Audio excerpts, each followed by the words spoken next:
Hello and welcome to episode number 88 of the Solo Gamer Podcast. My name is Ian. It's been a little while. It's been a couple of weeks since we've hit the podcast waves, as you will. And we got a full crew, full house this evening. Look at that. So super excited to have everyone here. Taylor, Kyle, gentlemen, welcome in. I'm excited to just get caught up and hear about your weeks or the last couple of weeks and what's going on in your lives and what you're playing and everything. But good to have you guys. Taylor, how was your week, man? Get us all caught up. My week's been good. It's funny. I feel like once we always try to release the show on kind of like a weekly cadence. And I always feel like for me anyway, there's not really like a ton to report like week by week, but usually if there's another week situated in there for the rare occasion that we miss, I feel like I actually have stuff to talk about. So I'm excited. Today should be a pretty meaty episode, I think. So yeah, I definitely pre-warned the fiance. Yeah. don't wait up. Yeah, right. Just in case. Kyle, man, what is up? Good to see you, brother. Welcome in. Yo, not much, man. Yeah, just chilling. Yeah, dude. Playing some games actually for once. Oh yeah. Yeah, perfect. Finally getting into that. Outside of that, with life. Oh, I got. Why don't we do this? So I've got some posters now. I haven't put them up yet. Ooh, I love a poster. Oh, sweet. Poster, you got it on like poster board, or they're actual posters, or they're actual posters. So they're kind of rolled up right now. So two of them I'm not going to show you because I don't want to have to like re-roll them. I need to get them in their frames, which are in the mail. So. Oh, cool. Okay. Nice. But one of them is. Ooh, I'm excited. One of them is ready, and I wonder if you guys can figure out. Oh, this. There we go. It's probably going to be too obvious, but we'll see. Test our knowledge here. We need ringers to like ring in first. Oh, okay. Well, I know what that is. It's Kaer Morhen. Kaer Morhen. Okay. Well, then that was too easy. There we go. Well, come on, man. I've spent 100 topical. I like 250 hours in Witcher. That's fucking awesome, dude. What a perfect thing. Yeah, I think it's like it's not too obvious too. Like it doesn't look like super animated, you know? No. Yeah. I know exactly awesome. what you're saying. Yeah. But it looks like it is a screen capture. I was gonna say it looks like it's like in game. Yeah, it is. Yeah. Oh yeah. Love it, dude. Love that. Yeah. That is cool. There's no like Witcher 3 on it or anything. It's just right. Yes, that's the best. Yeah. It's just the castle. So very really cool. Excited about that. I got a couple others. One of them is going to be very obvious. I think the second one you'll probably get, but you may not know exactly the name of it, but I think you'll know where it's from. Okay. Okay. Interesting. Are they're all game related? Yeah, they're all game related. Okay. So very cool. I'm excited, man. I this is like a weird thing to like be into. It's not okay. I should rephrase that. It's not weird to be into for anyone. I feel like there's a kind of a weird thing about men and like certain things that for us growing up, like the three of us are in a similar age range. Mm-hmm. Like it's so funny because there's like these different movements, right? Like as we've gotten older, there's been this whole like macho alpha male kind of shit going around. But on the other end of that, there's also been like a very interesting change in the way like men should be doing other things like fashion and interior design and stuff. And it's not about being like, oh my God, like this blanket is the perfect shade with your wall. Like it's not like that. It's like, it's more about like, hey, just because you're a dude doesn't mean you shouldn't give a shit. Right. It's like that's like the feel. There's like YouTube videos and stuff guys on YouTube that I really like that are like, just try some clothes on, like, you know, put some shit on your walls, like get your bed on a bed frame, like take some pride. Yeah. put some, you know, put some stuff up. You got a woman coming over to your place, you know, clean the pubes off the toilet, like just you know, it's okay. Like it doesn't make you some pussy to care a little bit about these things, you know. And I appreciate that that's been a thing lately. I've been loving have you guys followed, there's a subreddit called Male Living Space? Have you guys seen that before? No, but I can imagine. They're really, really funny, and it's just, so it's basically just to give you kind of a breakdown. It's an entire subreddit where men will post like their living rooms, and generally it kind of runs the spectrum. Like you have some that are kind of like your stereotypical like 2 folding chairs and a TV male living space. And then there's like ones that are like really well decorated and have kind of like a theme and like really good colors that pop and stuff like that.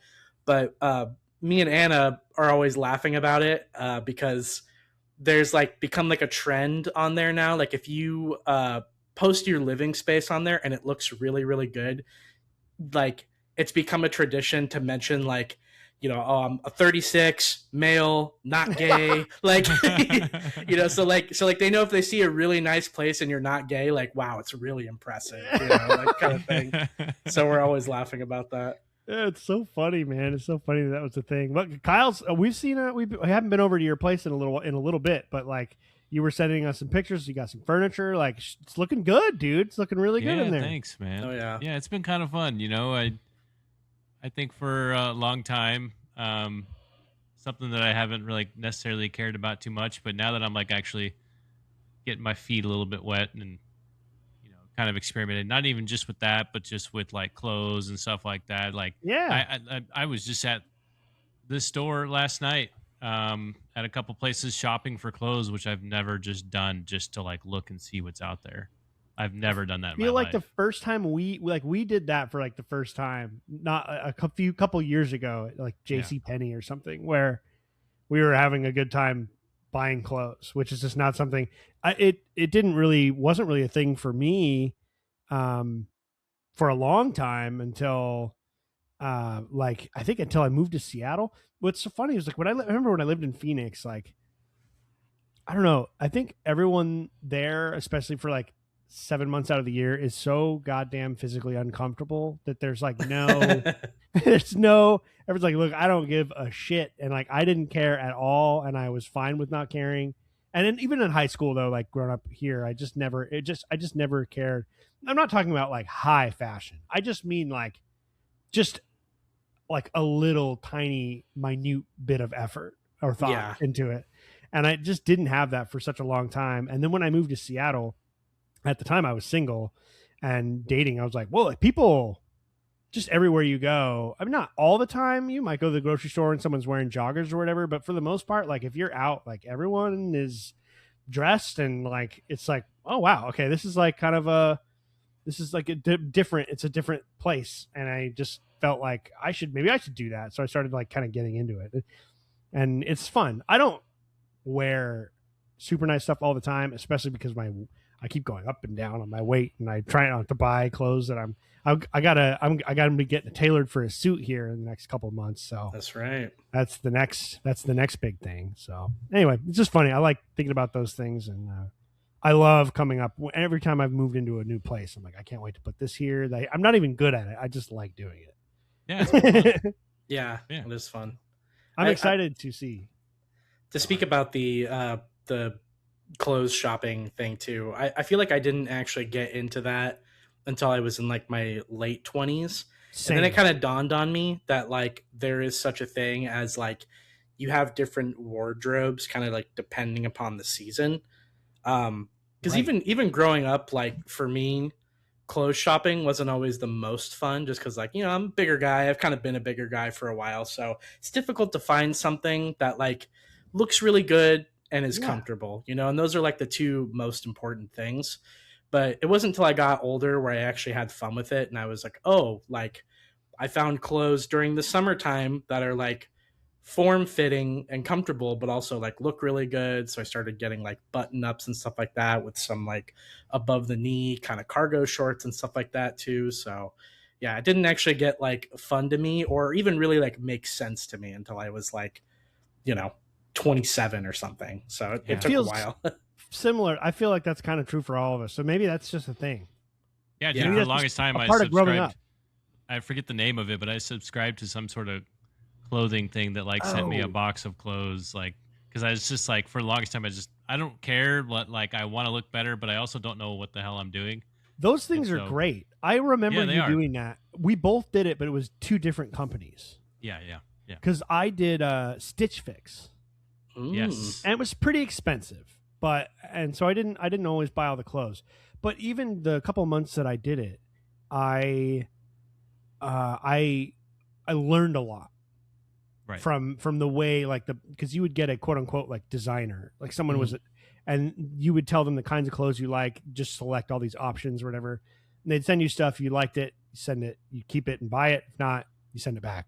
And after a couple months of doing that, I was like, okay, I totally get what this person's doing, right? Like this is, and every time I'd put stuff on, I'm like, this is the best I've ever looked in my life. Yeah, And you understood the strategy. Someone just had a moment of like, someone gave me a little bit of intention, and like that's all it took. And then I just from there, I'm like, okay, I just start developing an eye for that. But it's hard. That's it's a hard cool idea, day to actually. day. It's great. It's I feel like really use cool something like that until you figure out what your style or kind of like your look is, and then once Precisely. you feel confident enough to like be able to make those decisions, like just go for it.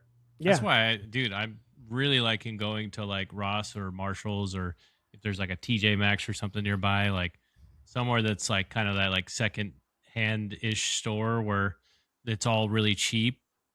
And oftentimes it's like really hard to find things, but it at least is at like a price range where I'm like okay with just like fuck it, I'll buy it and see what it looks like, Take a chance. Yeah, and it's kind of like helping me kind of put that together style wise and figure out what it is I like and don't like. So yeah, it's funny. We got really sidetracked on Hey man, it's I love podcast. that That's what it's for. I know. I've purposely the last, I don't know, few episodes, I've purposely tried to like get us into the show as quickly as possible. So because this is the kind of conversation we used to have before we hit record. Right. I know. I'm like, why don't we just put this? A lot of podcasts I listen to start with the not on topic, and I usually really enjoy that part of it. You kind of get to know the people that you're listening to in other ways, and sometimes you get funny moments out of it and things like that. I don't know. Yeah. It's good warm up, especially if it's been a couple weeks. Yeah, I love a good warm up. Honestly, Which I need it has. socially sometimes. So Yeah, I absolutely. love that stuff. Yeah, I feel like all three of us are right in that weird social range where we're not complete introverts and we're not complete extroverts. Yeah.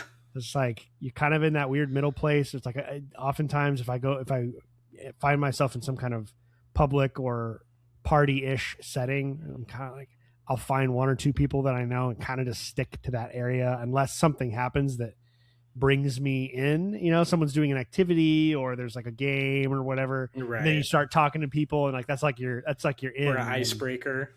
Yeah, exactly. You need some kind of game to play. I'm not doesn't have to be a video game, but just something, right? Back when we're in our 20s, it's like if people are playing beer pong or whatever ridiculous drinking game that we all played in our early 20s. Yeah, especially if you find me on a work day, I'm like, I need quite a bit of a warm up. Yeah, you get drained in your job for sure. Yeah. It requires a lot. Alicia's like that too because she works from home a lot, but when she does have to go teach classes and stuff, it's like 4 to 6 hours straight of being just like completely on, knowing all of your stuff, being prepared for all the questions, smiling, just a total different kind of version of yourself. And then she comes home and she'll be really tired on those days because it's like, just like, oh man, just haven't shut it down here for a little bit. So usually the last couple hours, I'm like just looking forward to not having to talk. The silence. Yeah. And then you're like, you know what? I'm going to join a podcast. Right. Just hop on. But at least you get to talk about shit you want to talk. Yeah, it's the stuff that I like talking about. It's the stuff that I'll be YouTubing right when I get off and I'm like cooking my dinner or, stuff like that. So as long as it's a topic that I enjoy, then whatever, I could talk all day. You get a little break in between there, Yeah. Just long enough. You less so because you're off at 6. But yeah, so some interesting stuff. Another non-related, but kind of related. We'll use a little. This will be a segue into games, but it's one more non-gaming thing. I was just watching some stuff on. Just watched the Artemis 2 launch. So we're Dude, yes. It's Wednesday as of recording. I know it's Friday for you lucky bastards, but yeah, I just watched the launch today. I was working from home, so I was able to catch that. Looked like everything went incredibly well. Yeah. And off we go around the earth and then around the moon and back again. Very exciting. So cool. I love this stuff. It's like most of the time, if I'm watching news on YouTube, I'm getting pissed off. So it's kind of nice to see something constructive happening. Yeah, absolutely. It kind of got me a little emotional, honestly, watching it. It was really, really cool. And I only learned about it. I feel like their marketing, I guess, of this event wasn't super great either, because I just learned about it like yesterday, and I was like, oh shit, I gotta catch that. So yeah, I watched it earlier today too, and me and Anna both watched it on the couch, and even watched for a little bit afterwards as they kind of showed some of the jettisoning of the like various like parts of the rocket, and so it was cool. I guess they're in orbit now, and they're trying to fix a toilet on the. Oh, really? Because I guess it was having some kind of malfunction. So well, and they're gonna be on there for 6 days to the moon, so definitely gonna need to get that figured out. Just open a window. Yeah, right. It's just like dump it out, bring it back in, poop in a bag, and then you just leave the bag floating in there. You go out, you close it, and there's like an airlock window. Swat it away occasionally. Yeah, it recloses. And then our neighborly aliens get it splattered on their windshield. Yeah. Yes. It'll be cool, man. I'm really excited. Hopefully everything goes really well, as long as that's the only thing they have to fix, and then there'll be the next Artemis 3 will be landing on the moon again, kind of like a rearming to figure out Mars, which I think is pretty sick. Yeah, that's awesome. And it wasn't privatized. That was always my worry. That would be some like private company. Dude. Like, no, it's goddamn NASA. It's so funny you bring that up too, because I was talking to Anna earlier today. I was like, I'm glad that this was a NASA thing and not just another talking point where it was like, see, look at when we corporatize space travel, how much better it is, and blah blah blah. And it's like, shut up, man. Bullshit. Get the billionaires out of here, dude. I don't want to hear anything out of those fuckers. And you know, if they want to philanthropize and like give if they want to donate money to NASA, great, but just leave it to them, please. We don't need you guys in here doing all this with your. We don't need Katy Perry on the Jeff Bezos spaceship. Fucking stop. So crazy, dude. It's we're gonna be talking about Cyberpunk a lot today, and that's some of the most Cyberpunk shit I've ever heard, without a doubt. So that's some crazy stuff, man. So that's I just thought that was super cool, and I've been kind of in the mood for Starfield lately, because they have stuff coming out a week from now, and it's been a while since I played, and I got it installed and jumped into my save file for a couple minutes not too long ago, and I was like, this will be cool. And then the Artemis thing just happened, and then when Kyle and I just went and saw Project Hail Mary. Yeah. Which have you seen it? You saw it as well? Oh, so good. You loved it? Yeah, I loved it. I did not read the book. Anna's a big fan of the book, and she said it was very faithful to the source material. So yeah, that's my mom's read the book, and she said they did a really great job. I thought it was objectively a good movie, but I was not prepared for how comedic it was, and it kind of like messed it up for me a little bit. Yeah, I kind of went into it with the same thing. So, because I heard about The Martian, and I haven't seen The Martian or read The Martian, really but good. I knew it was a lot more grounded. So I was kind of expecting that same thing.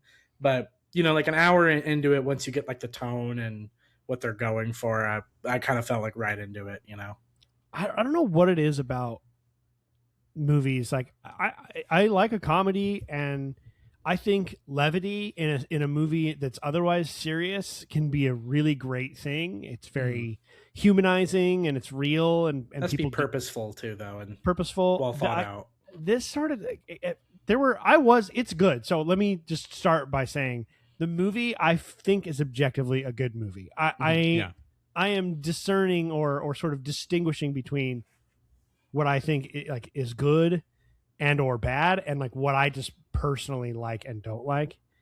And I think maybe I'd like it more on a second watch, kind of knowing. But for me, I was just like, I felt like it was too much dissonance between the stakes of what was happening, which was like 10 billion lives or whatever on Earth, and all of the animals, and like the entire fate of the planet. And like the whole movie is just a big joke. It's just a fucking joke. Like it literally, like just laugh, comedy.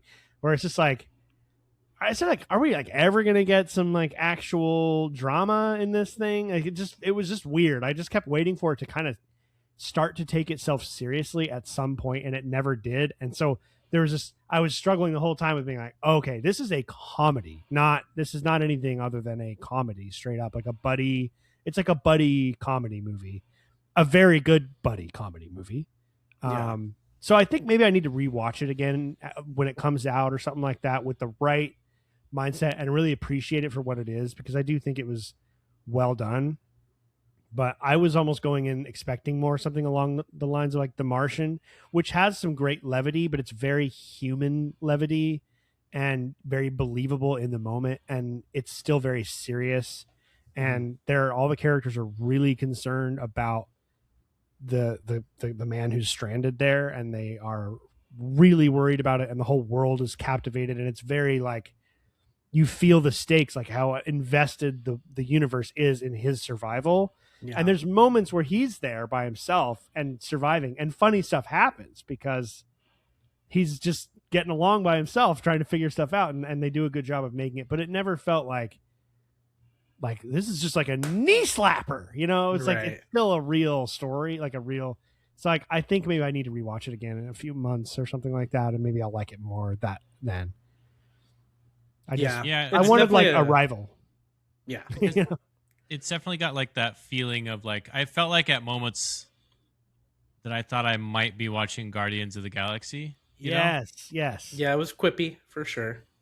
And not even just quippy, but like just the space vibe. And then like you've got the rock guy that kind of looks like Groot, and like in that sense where it's like this kind of alien figure that looks cute, kind of like Groot. Or what about the Star Wars Mandalorian? Grogu, like that. Like we're gonna make and I don't mean to diss any of it, because I think like you were saying, Ian, I think it's definitely like a specific type of movie. Yeah, very good at what it does. I just didn't know that's what it wasn't what I was. Yeah, I wasn't. I don't think I was prepared for that, because especially when you think about how well done The Martian is, and it's actually really highly touted amongst like a lot of scientists that it's like one of the most accurate films science-wise. Like it's really grounded in reality. So yeah, I think that was kind of like the weird twist to it. And I think it's just, you know, sometimes the humor gets in the way of like the reality of the situation. And it just felt like I was confused most of the time, where I was like, is this really that serious, or are we just... And Ryan Gosling's character is just like, there's never a moment where he takes anything seriously. And that just really like hurts the story for me. Like even when he's teaching the kids, everything is just a joke. Like all the time, he's just like doing something that we're going to laugh at all the time. There's almost never a moment, even when he's like running away. Sorry, we don't want to spoil it if you guys haven't seen it. Just the whole time. I think I'll like it more with another watch. But I really want to go watch like Arrival and The Martian to like get and Apollo 13. Like I want to get that out of my Arrival system, is like the complete opposite side of the spectrum too. That movie is so cerebral. Oh, dude, it's so good. It's so good. And very so good. Goddamn serious. It's like there is never a moment where they're like make some joke about the aliens or whatever. Like it's just because it just feels so much more real to me, and how serious everyone's taking it. And it's just a tone. It's all tone. It's all just totally like artist's choice. Fun. And it's apparently the book is very much like that. And I love to hear that it's a good, faithful recreation. So it was a lot of fun. I enjoyed watching I was laughing. It's like, that's the funny thing is like, it's not like I was like pissed off. I got into it. I didn't want either of the characters to die or anything, but yeah, I just left there leaving like, okay, I gotta go watch like a serious ass movie now. Yeah, I think it would have benefited. It's one of those movies I think you would benefit from not going in like completely blind as to what the plot is or what the tone is. Like if almost if somebody had like explained to me, and I even told Anna not to tell me anything about it. I was like, I'm just gonna watch it blind. That's what happened to us. I really wasn't explaining, like, you know, didn't know anything about it going in, but I almost feel like had she given me like a minute really quick of like what it's about and like what the tone was, it probably would have alleviated some of that for me. Yeah. Yeah. Funny how that works. I've talked to a bunch of people about it. It's kind of a phenomenon movie right now. Like everyone's watching it. Everyone's talking about how much they like it. And of course, I turn out to be this like angry, grumpy movie snob. And I'm like, I'm sorry, guys. Everyone's like, what do you mean you didn't like it? I'm like, oh my God. I didn't say I didn't like it. It's just not what I wanted. No, yeah. And I think the best point, in my opinion, that we were talking about to make about it is sometimes, at least with what I struggle with, is like when you create a plot that's like to its core, it's a very serious plot about the movie, but then you're not serious about it throughout the whole movie. That's where I kind of like weird dissonance. I'm kind of like, okay, well, should I be actually scared about this or not? Like, yeah. Yeah, it's very strange. Cool plot. I like the plot line. I thought it was interesting. Yeah, it's a fun movie. A lot of great things about it. Yeah. Agreed. Yeah, it's a fun time. What do you guys? So are we all going to jump back into Starfield when the new update and the DLC comes out? I might be down actually. Yeah. Okay. I might be down. Yeah. I was thinking about it. I was thinking about doing a thing where I want to play the DLC with the character I have right now. And I think I'm going to leave this character kind of by itself, and I wouldn't mind. I might even, if I get into it again, I might start a new character, completely different build, background, traits, like all of it. Not with the New Game Plus, because I was reading, and you can't, try not to spoil Starfield for people who might. You can't, you can change some things about your character with New Game Plus, but you can't change everything. Mm-hmm. So you still are kind of, which makes sense. It's a New Game Plus, so you bring your experience and things like that with you. Mm-hmm. And I kind of want to try different things, a different build, a different style of character, and play through some of the stuff that this happens with every Bethesda game for me. Or like for me, it's like it makes no sense that one person would be like the hero of the UC and also the star sheriff for the free star. Like it just doesn't make any sense at all. So I kind of want to do a second character that's different, that does like a different line. I want to do the tracker, the bounty hunting, and like all of that stuff on the Freestar Collective plot line and those kinds of things, and just kind of see what happens. Maybe even that stupid Crimson shit again, and do the opposite side. We'll see. I don't know if I'll spend that much time with it, but it'd just be kind of fun to just try a different style of play through with it. So, and then I'll have this other character as well. So, yeah, I'm looking forward to it. I'm excited to jump in and just play for a few hours and see if I get back into it. Yeah. Are you gonna, Kyle? You mentioned are you gonna start a new character for all this, or are you gonna pick up where you left off? Yeah, I'll probably start a new character. Yeah, I think it just kind of depends, because I've thought about maybe just jumping back into my old one and then just starting a new Game Plus, because one of the things that I really want to try is the added stuff to house building and base building. Yeah. And that skill tree just takes so long to level up. So I'm kind of like, I don't know if I want to do all that again. And my main character already has max level on it, so I'm like, I might just jump into it and see what that looks like. But we'll see. Yeah, no, that makes sense. What about you, Taylor? You just gonna pick up your character where you left off and see if you're gonna finish the story and stuff? No, I think I'll actually end up probably starting a new one, because to tell you the truth, I really didn't get that far with my original character. Like I think I got to like maybe 15 hours before I started kind of petering out on it. So okay. Yeah, that's worth starting over. Yeah, so I didn't get like too invested or too into it by then, but yeah, I think I'll probably just end up remaking a whole new character. It's definitely true that the first couple of hours are, maybe even really just the first hour, is a pretty bad first impression. I Yeah. think the intro to that game is pretty boring. Um, it gets better, but boy, yeah, the first hour is pretty shaky. Yeah. So it's interesting. It's interesting to see. I'm curious to see like how what this new story DLC is like. They keep saying it's smaller, but I think I might with the second character. I kind of want to introduce like some of the more life simmy stuff to it.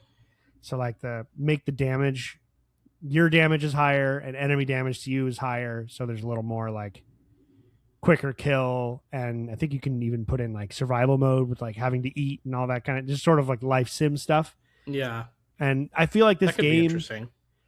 this game is sort of turned into more of a life sim than the Elder Scrolls or the Fallout. There's elements of life sim in every Bethesda game, but I feel like Starfield's the one that's really into it the most. They have like the most player houses and all this stuff that's all about kind of immersion and building your ship and just having belongings and having this and that. And it just feels like that is where a lot of the attention is going. So I'm going to try and lean into that a little bit more with the new character potentially. We'll see. I've got a lot of other stuff I'm trying to play too.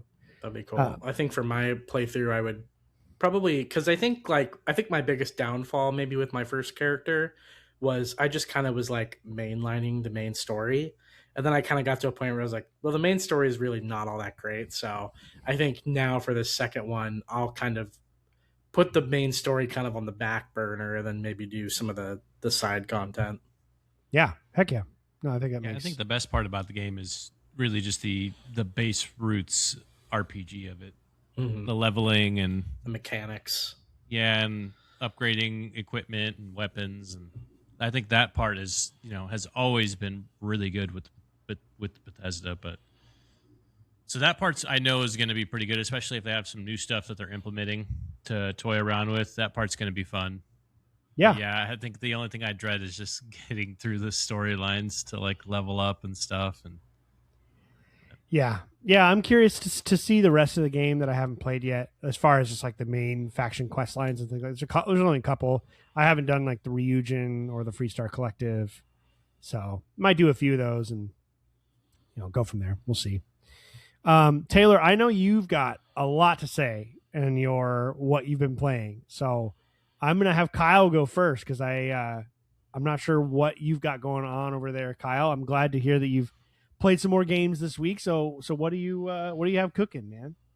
I mean, obviously outside of Divinity, I've been getting back into KCD2 again, and so I think I played so far over the last couple weeks probably about a good 8 to 10 hours into it.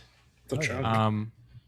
Yeah, I mean, I think last time I checked it, I'm at like 75%. I think I'm 3/4 of the way through the whole story now. So we're getting moving along. A lot of shit's popping off now. So, but I did run into. So I've really enjoyed it. I want to start off with that. But I finally ran into something that I think is lacking with this game.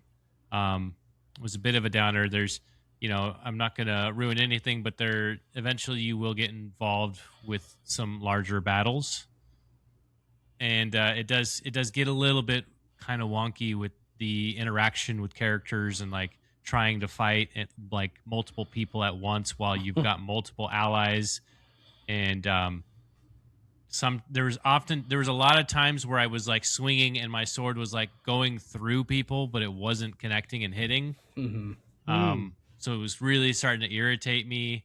And there's times where some of the allied units were like kind of bugging out, and I was, as part of the objective was kind of protecting certain characters, and like, but they like weren't moving at times. It was just like you could tell the game was just like overdoing it, and it was struggling to get through this part. So yeah, that's like the only time I've had a bad experience so far. It was just like I couldn't wait to kind of get through that. As much as I was like looking forward to having something like that happen, and again, I want to preface that by saying I think it's really hard to pull something like that off, like at that scale. with the type of mechanics that you have for fighting, because you've got to have those directional blocks and swings and stuff, and you start putting a bunch of bodies in there, and that becomes a problem. I mean, Yeah. so, so yeah, not That's not too that bad. big of a complaint. Yeah, but it was the first time where I was like, oh man, that could be better. Yeah. But I've really enjoyed it. I think the main reason why you play this game is for the characters and the story, anyways. So, I can let that one slide easily. But no, I've been having a lot of fun with it. I forgot to mention too. It was my mom's birthday on the 28th, so shout out to mom. Happy birthday. So, other than that, though, yeah, that was that's pretty much it. I'm playing Divinity: Original Sin in the background, but that's just, I'm hardly even paying attention to it. I'm just getting through battles and enjoying just the breakdown of that. But yeah, KCD2, still my game of the year so far. I really love the story. On that topic, by the way, I know I mentioned this in the chat, but I didn't know that they're developing a KCD movie right now. It's in development. Kind of interesting. I think I heard about it a couple months ago, but yeah, I think it'd be cool if they can pull it off. Yeah, I think like the creative leader, one of the creative leaders has branched off and completely doing his own thing. Like, he's heavily involved with the development of this movie, and it's definitely moving along apparently. And there's a lot of rumors. I was listening to Maddie. They're trying to figure out what game they are developing, because they're apparently working on a KCD 3. But then there's this other game that they are working on a separate engine, and they're hiring a bunch of new people to be joined onto the team. And it's going to be, they don't really know what it is. There's been some rumblings of possibly a Lord of the Rings game, but nothing confirmed with that. And the leadership within the company is basically talking about how they want to stay in their lane. They love the immersive RPG elements and like historical elements. So that kind of makes you think, well, maybe not Lord of the Rings, even though that'd be great. But so I don't know. We might get another medieval timepiece of some kind in another area, another time, or some sort of historical piece that's going to be great and immersive. So I'm kind of excited for it. We're going to get two new games in the horizon. I don't know about the movie. I mean, the game is kind of already a movie, and I think with what we've seen lately with Fallout and Last of Us, I'm kind of like, we don't need to do this anymore. Oh yeah, I don't know, Taylor. I don't know if you're caught up on. I don't know what's going on lately. I don't know if Kyle and Alicia and I are just becoming these just shitty people that we never wanted to be when it comes to movies and shows, but we're just like, this is not good. Yeah. and we feel like we're going a little insane because everyone around us is like, God, so good. You watch this, it's like, what the fuck is this? Season 2 of Fallout is so fucking bad. Yeah. Yeah. I don't know. Have you watched the first season yet, Taylor? No, I watched like the first 3 to 4 episodes, and then I fell off of it, and I enjoyed what I saw, but no, I have not seen the second season. So really liked both of us. I'm speaking for Kyle and me and myself at this point, but both of us really enjoyed season 1 of Last of Us and season 1 of Fallout. And then really did not like season 2 of both of those. Yeah, I feel like that's been happening a lot. My God. And I don't. Most of the time they're retaining the same writers or showrunners, or I think so. I think that I know for a fact Last of Us did, and I'm pretty sure Fallout did as well, because the show was so well received and did so well that they locked them up, I think, for contracts and kept everyone in. I don't know. I know that it's Jonathan Nolan or whatever. Isn't it Christopher Nolan's brother that's doing Fallout? I'm pretty sure. And he also did the same thing happened with what was it? What is that called? Westworld. Oh yeah. That first season of Westworld is maybe one of the greatest single seasons of television ever made. In my opinion. And then the second season is utter trash. It's all a complete. It's unbelievable how bad that second season was. I got 4 or 5 episodes in. I was like, this is not watchable. And this is exactly what's happening with Fallout Season 2. We're just like, we're like 4 episodes in. We're just like, this is not good. The writing is terrible. It's just completely lost its momentum, lost its way. And it's so poorly done. I just can't. And like Last of Us Season 2 is just like that too. It's just like totally. It's like it's as if they misread every single thing that they got right about the first time around. Yeah, and they only changed the things that they did well the first time. So I don't know. I hate that. Like I don't like being it. I'm not someone who one of these people that loves to hate shit and talk about how bad things are. I in fact, later on in this in this episode, these write-ins, man, y'all trying to piss me off right now is what's happening. Y'all lost your damn mind. So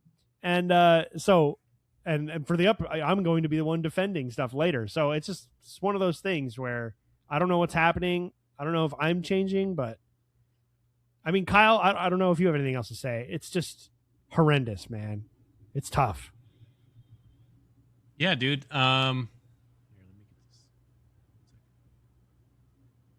Okay. I turned it up a little bit. Anyways, yeah, I mean, I don't know what it is about.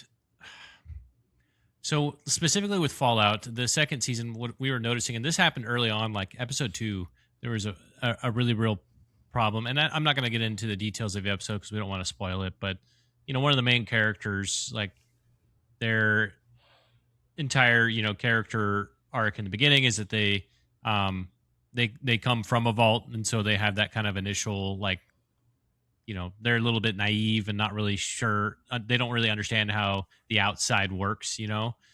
And so a lot of that is kind of like comes out as like a cute, naive, you know, personality. I mean, that part's acceptable, like early on, right? The first season, you can kind of get into it. But then the second season, you know, we're kind of expecting at this point that this character has seen a lot of horrible shit happen. And maybe kind of grows as a character and is like smart enough to learn that maybe what I've been doing inside the vault's not going to be working outside of the vault anymore. And you just don't ever see any sort of character development there. And so this character just continues to like get into trouble, making very stupid decisions. And then somebody has to come along and save them. And it's just like, if we're just going to kind of rinse and repeat and keep doing this for the entire season, like I'm out. I mean, this is one of the main characters, and I don't care about them. In fact, I'm almost kind of like, can we just let them die?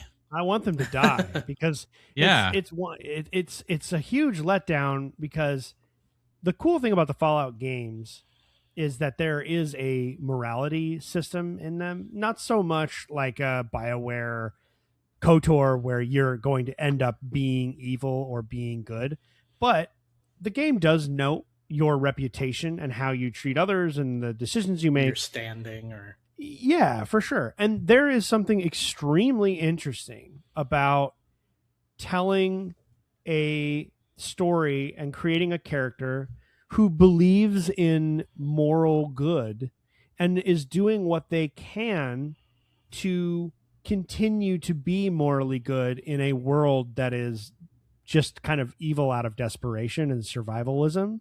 Mm-hmm. And instead of making that an interesting, difficult, like mission for them, and like having them have to struggle with things, and maybe they have to make a decision to survive that they're guilty about, and they do the best that they can, and they, at the end of the day, they actually do end up making a difference, right? I mean, you can tell this story. The naivete is great in the beginning, and I don't think anyone's saying this character should become evil. There is another character that these two characters travel together, the secondary character who's pretty much straight up evil and ruthless, but was a good person at one time. And you've got this cool dynamic where you have one person who's still a good person, cop, bad one cop, person who's lost. Yeah. And together they could teach each other things and like bring out things in the and evolve one another. And it's just like they don't do any of that. You could make a very interesting story telling this character is like trying to still be a good person, but there's a difference between being a good person and just like getting captured by really evil bad guys and like telling them that they're evil and that they should be ashamed of themselves. It's as they're like torturing people around this character.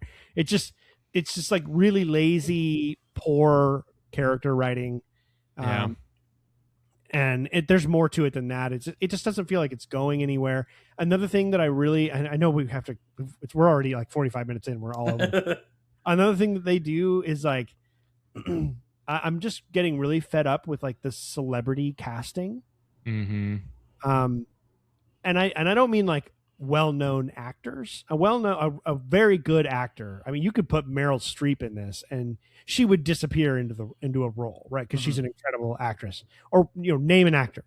I think Daniel Day-Lewis. Alicia brought up Daniel Day-Lewis. Like that man, that man has played so many roles, and like some of those roles you can't even tell it's him unless you know going in. That's not what we're talking about though. Like we're talking about celebrities, comedians, child actor stars, these people that are only famous for like either one thing in their life. They're in commercials like right now, and they are there to be who they are outside of the story. Are these like a celebrity cameo? Is that what you're talking about? Pretty much. And there's already been like 2 or 3 in the second season, and it's just they're like actual characters in the show. Yeah, and it's like a fourth wall breaking moment where they're like, "Look who it is," Yeah, that's the worst part. I mean, And there's a scene where dude's got a helmet on, and then the camera zooms in the back of his head, and he has a slow, kind of almost nearly slow motion moment where he takes off the helmet, and then he turns around and faces the camera, and it's just like, oh, come on, dude. Can we get back to the show? Yeah. I kind of want to know who it is now. You do want to know who it is? Yeah, I kind of want to know who the cameos are. McCulkin. Yeah. Home Alone. Macaulay McCulkin. And there's Macaulay's in it, and then Kumail Nanjiani is in it, and it's just like he can't act. He's popping up in a lot lately. He just plays himself. He was also it was like one of my least favorite things about that the Obi-Wan show. Yep. He was in that, and it's like he doesn't act. He's just Kumail Nanjiani in it. Right. Yeah. And he's just like, I'm here to be funny and drop one-liners, and I've got this like super square jaw, and I'm going to make funny faces, and I am just Kumail. I'm not the character. that's me. And it's just, he's so bad. And it's just like, you can just tell it's just people who like want to be in Fallout. Like I want a part. Like right. Can I get a part? They're a fan of the games, and they want to find a way to get in. Just at total expense to like the momentum of the story. We're just stopping to just look at these fucking celebrities. It's so bad. And I said it before, but I'll say it again. There's 2 main characters in this story that just have no real depth to them. And it's starting to get really difficult to pay attention and care about them. There's only one guy, and it's the guy that Walton Goggins. Yeah. He's incredible. He makes that show worth watching. In fact, the only reason why we like really finished that 3rd episode is just because like, well, I want to hear more about this character because he's awesome. Yeah. Mm-hmm. They really nailed this guy. But everybody else is a total shit show. They have no depth to the character. I said it before, but I just kind of wish some of these guys would actually just get killed off and like, let's just move on and let's just make this all about Walton Goggins. Yeah. It's too bad. I almost feel like you could have made like in my idea of like a Fallout show, I almost feel like it would be like season by season. It would be like an anthology of like different survivors. That would be really cool. Yeah, because the last season, other than the fact it does leave off on a little bit of a cliffhanger, the last season definitely could have been like that, like an anthology where that was told one story, because those 2 other main characters did have interesting arcs in the first season. and it just kind of felt like they didn't know where to go. It's kind of like, episode 7. It was like that. Episode 7 pissed me off even from the first day I watched it, because it's just a rehash of the original Star Wars movie. Yeah. Plot wise, which was super disappointing. But there were some interesting threads that they were starting there. And then the next movie came out, and you could just really tell that there was no plan. And the second movie was really not even a sequel to the previous one. It was just like, they were like, we're just going to change it all. I don't care. And then the third one came out, and they're like, well, we didn't like what he did with it. We're just going to change it all again. And it's just like, it was just this incoherent fucking mess of nothingness for 3 movies straight. That's kind of what it feels like. It feels like they were just sort of like, well, I don't know what to do. I mean, this character's nice and this character's conflicted, and let's just go. And we're just going to roll the same thing over and over and over again. So anyway, enough about that diatribe on these shows. Hopefully some of these we can nail these for more than one season at a time. That'd be all that good. To be said, I could do without a KCD movie. Yeah. Or, I mean, the KCD movie is just going to be like a cool historical fiction. Period piece. Yeah. I mean, because the games are based on some history, right? So yeah. Did you hear Netflix is making an Assassin's Creed show? It's going to take place in Rome and during the time of the Roman Empire. Oof. Really? We'll see. Yeah, we will see. That's a double whammy too, because that's already like a series that doesn't have a great reputation, and it's Netflix. Yeah, Netflix has not been as good lately. So. They have not been a good steward of their IP. No. I mean, like the first Witcher season was so good, and then it just completely face planted because the showrunners hate it. Apparently, the showrunners just didn't like the books and wanted to change literally everything about it, and they lost their main actor. So that's another good segue. But first, Taylor, I kind of wanted to let you go here, because it sounds like you've been playing a lot, and there's a lot I want to talk about and I want to hear about. So hit us up with what you've been playing over the last couple of weeks since we last recorded, man. Yeah, so in the last 2 weeks, I think the thing at the top of the list here is Resident Evil Requiem. Finally got to it, and I ended up beating it yesterday or the day before that, I think. So nice. All finally wrapped it up. I think there's been a lot of people talking about how long this game was, and I think it was just about a perfect length. I think I clocked in at like 14 hours or something like that. Oh, yeah, that's great. Done. Yeah, and I was taking my time, like I wasn't rushing through. I was making sure to collect, all of the items in like the various rooms, and just making sure that I had like a pretty good arsenal built up for the end game, because the last area gets pretty tough, and they introduce an interesting kind of crafting mechanic into the game that allows you to get more like ammunition for your stuff, and like build more like med kits and things of that nature. But I was really just kind of taking my time and really scavenging like throughout these levels, like making sure kind of like no stone went unturned. But yeah, so clocked it in, beat the game at 14 hours, and I thought it was excellent.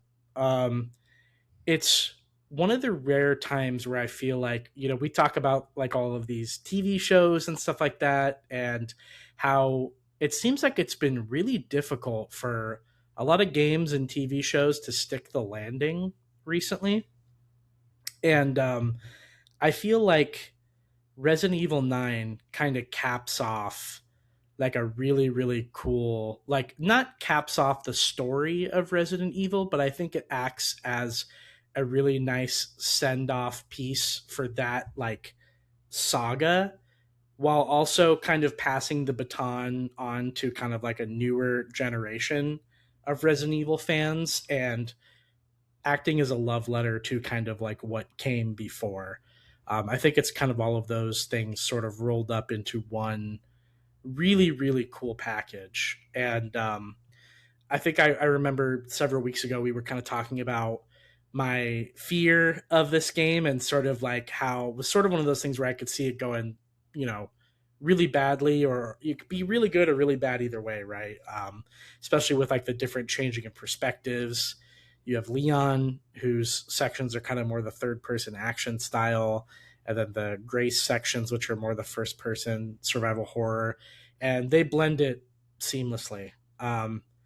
it's so crazy to me how well they paced out the game. It was almost like there were certain sections where I would be playing Grace and I would be like really scared of like my environment, of just being like, oh man, like it seemed like as soon as I got to the point where I was like ready for a break, like we would get to a Leon part and I would just absolutely fuck shit up and just like Hell tear through yeah. the level with him.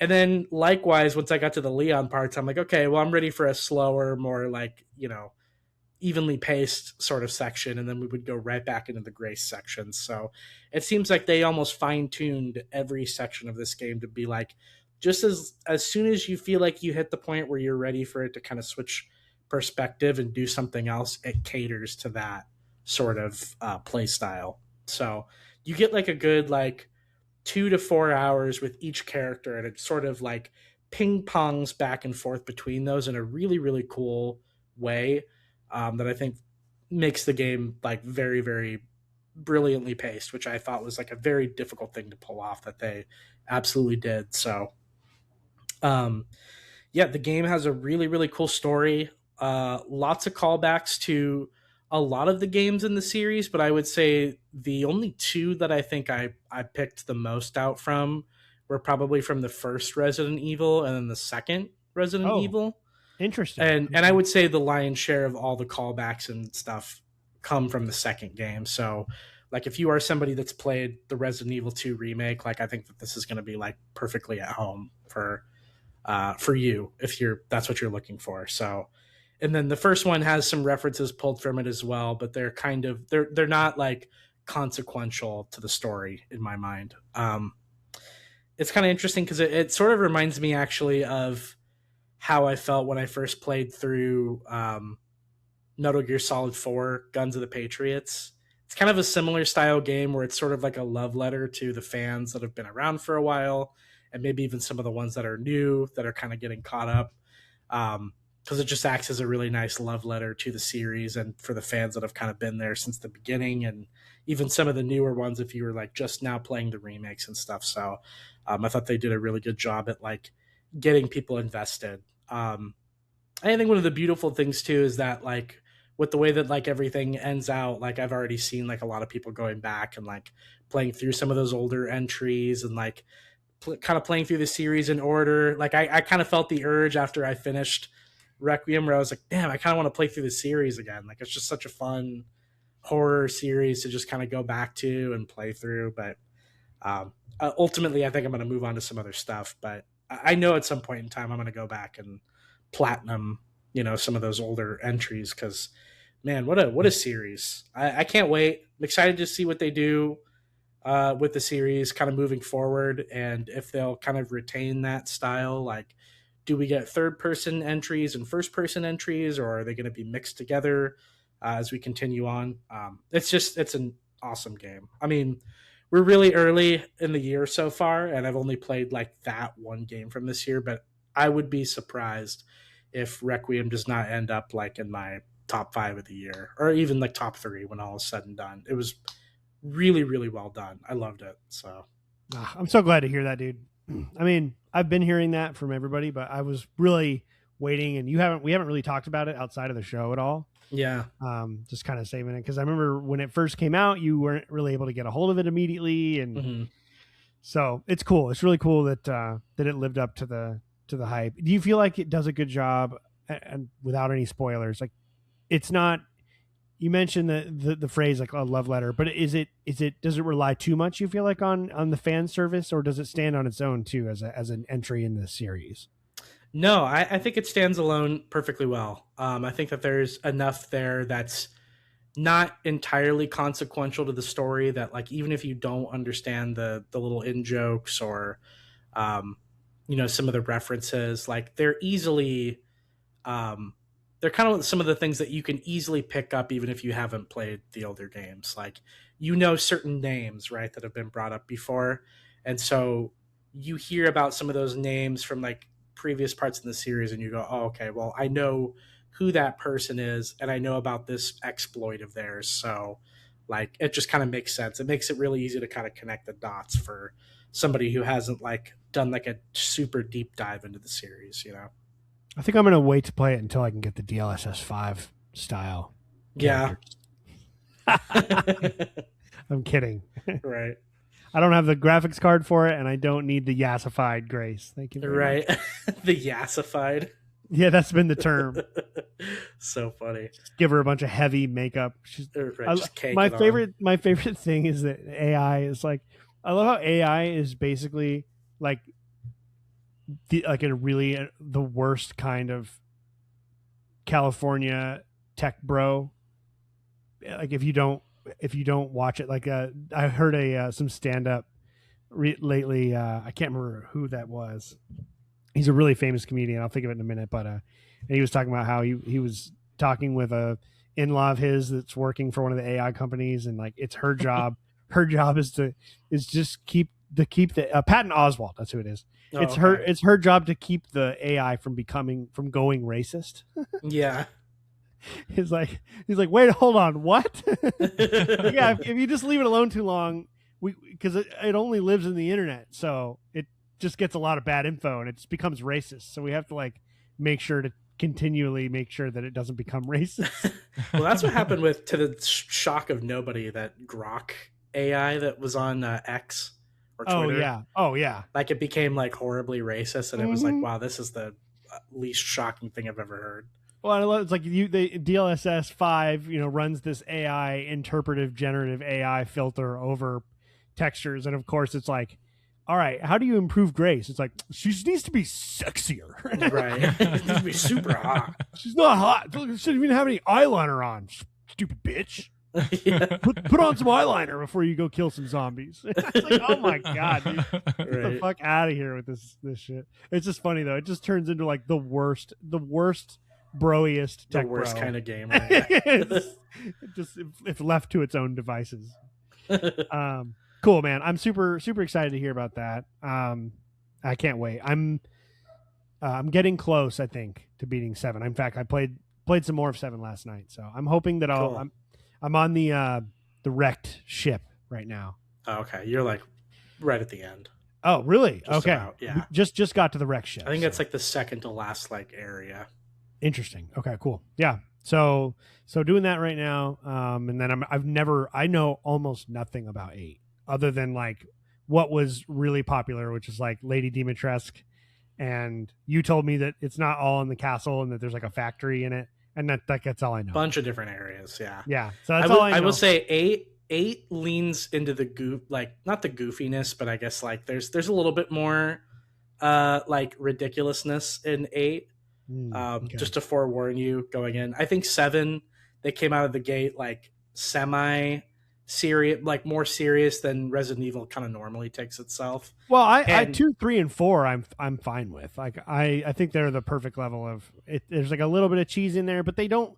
My problem with like the cheesy sort of specifically a lot of the times like anime and a lot of Japanese things is not that it's campy in and of itself. I am fine with a little bit of campiness, but like don't try to build a huge melodramatic narrative, like epic narrative, and then be campy and corny. Like that to me doesn't make sense. Like Resident Evil never sits you down to tell you about all of this stuff.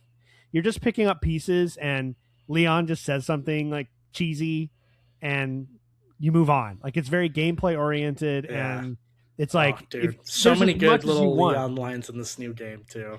It doesn't take itself seriously though, and I think that's why I'm okay with it. But I remember seeing stuff from like Resident Evil 6 about, he's like kicking a boulder and stuff, and it's like, oh my god. I mean, it just there are lines where things just gets just a little too ridiculous. So I'm curious about 8. I wonder if I'll enjoy it or not. Yeah, 8 has more of like it is definitely survival horror, but they lean, I think, a little bit more action in 8.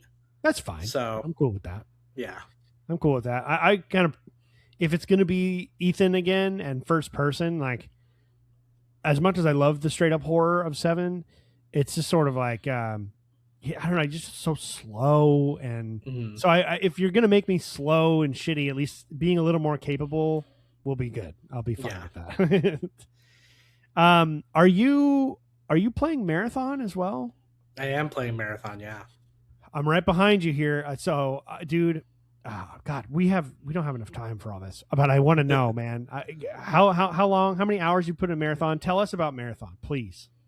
I think I'm like 10 hours in right now. Okay, okay. And I'm really liking it so far. So my introduction to extraction shooters was not through Tarkov. It was came from a game called Hunt Showdown. I don't know if you Oh guys are yeah. familiar with this.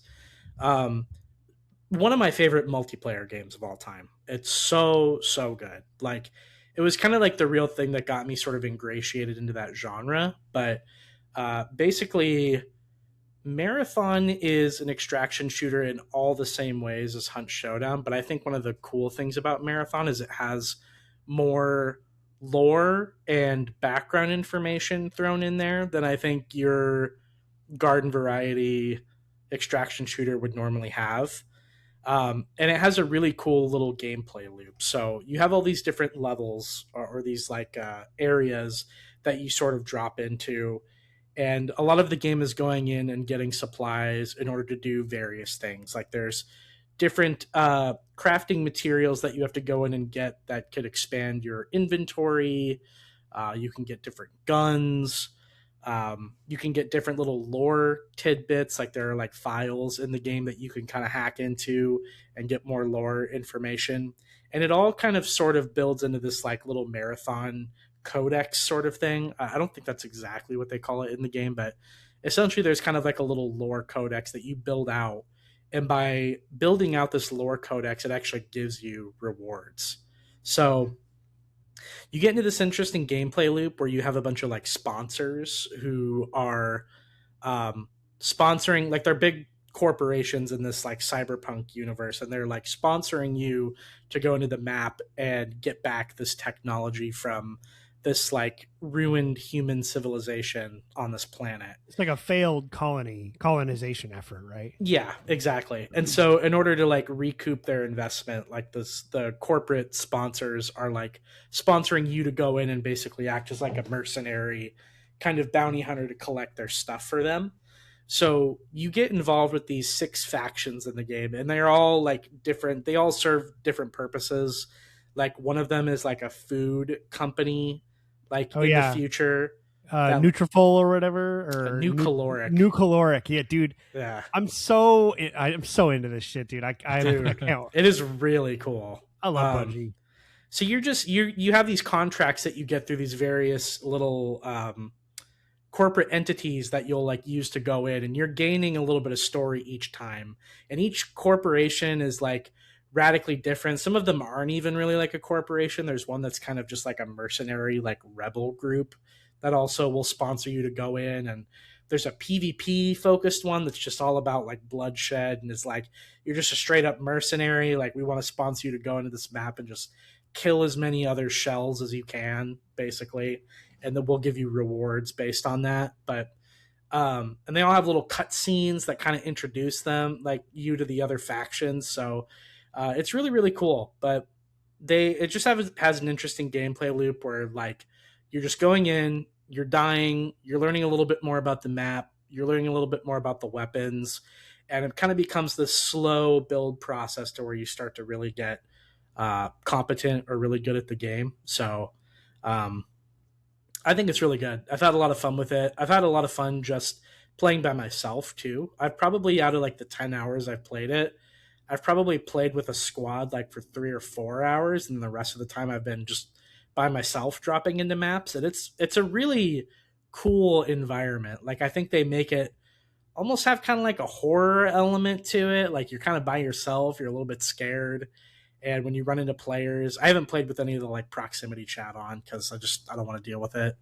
But you know, it's always kind of like a crazy experience when you run into a player like in the map, because you're kind of like, there's a situation where it's like, do I attack this guy or do I just kind of let him be, because I don't want to get any of the robots on me, because the robots in the game are like formidable. Like if you get caught, you know, in the crossfire of like somebody fighting like a bunch of the machines, like you're gonna get effed over really bad. So it becomes kind of this weird little cat and mouse game. And I've had like interesting games where I've gotten in a firefight with people like inside this structure, and it's all of us just making as little noise as possible to get our stuff and get out, or like hunt each other down and kill each other. So it's been a good time. I think it's well worth the $40 asking price to get in.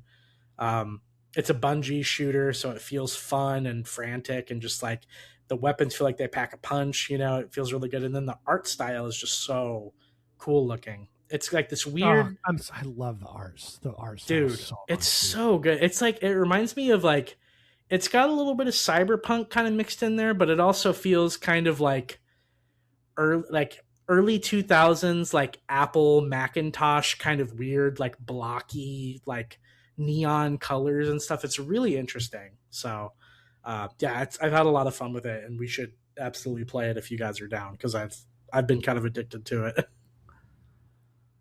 Kyle, what do you think, man? Are you interested in Marathon? Yeah, absolutely. Especially the price point for it. I mean, the biggest thing is I just would want to know that I have people to play with. I did see that there's a little bit of a learning curve with this game, which, you know what? If I can play League, I can do it all. So hell yeah. Yeah, no doubt. So, although when it comes to shooters, I'm not very great, but this definitely, I don't know. You could tell me, Taylor, it doesn't seem like a super twitchy game. Like, no, not too much. Well, I don't know. It really kind of depends. So it actually, the shooting and the time to kill reminds me a lot of Apex Legends. Oh, okay. So is it fast though? Because Apex is like, there's like so much skill put into like just the mobility aspect, Yeah, it can be. I don't think it has as much of an emphasis on like movement as Apex does, but you can slide, you can jump. Depends on what shell you're playing too, right? They all have different. Some shells are more mobile but weaker. Another shell is bigger and has a shield. Yeah, and go ahead. Sorry. I was gonna say it depends on your play style too. Like I've been playing. There's this one shell called the Assassin. That is basically like his whole move set is built around stealth. Because I kind of already figured, kind of going into this, like I might not have people to play with really, really consistently. So if I'm going to be playing by myself, I want to play a character who can be a little bit more stealthy. So like he's got like a smoke grenade that he can throw out. That's like his ultimate move or whatever, that like engulfs the area in a bunch of smoke, so that way you're not able to be seen. And then he's got kind of like a side move that like turns him invisible for like 10 seconds or something like that. But it's not like strictly invisible. You can kind of still see like the almost like Predator, like you see the outline of like the whatever you're fighting, so it's not like completely broken, but it just kind of depends on your play style. Like there are more like what they call, I guess, in FPS world, like entry fraggers, who are just like total damage dealers who are just going in and trying to kill people as much as possible. There's like a medic guy who can kind of heal himself. Yeah. I've been watching I've been so plugged into this game more plugged into this game for a game I've never played before than It's good, man. It's good. So fascinated by it. Yeah, to answer your question, Kyle, I think it just depends on the kind of player you want to be. Okay. Because it seems like, at least in Apex, it's like every character is super fast, and it's more about mobility than it is about the like shooter part of it. And so like sometimes that part frustrates me, because it's like, I mean, realistically, yeah, if that's the metric, I would say that it's not like that. Yeah. There are movement mechanics like in Apex that are very similar, but I would say for the most part, like, it's hard to describe. You're going to be focusing more on like aim and like taking somebody out using your abilities, rather than like fastly parkouring across something and like taking a zip line and like getting far enough away to hit your shield and then come back, so yeah, that's the stuff I'm talking about. It's like, it's just a lot of mobility, and it's almost more important to avoid getting shot than to actually shoot back. Yeah. I would say it's not like that.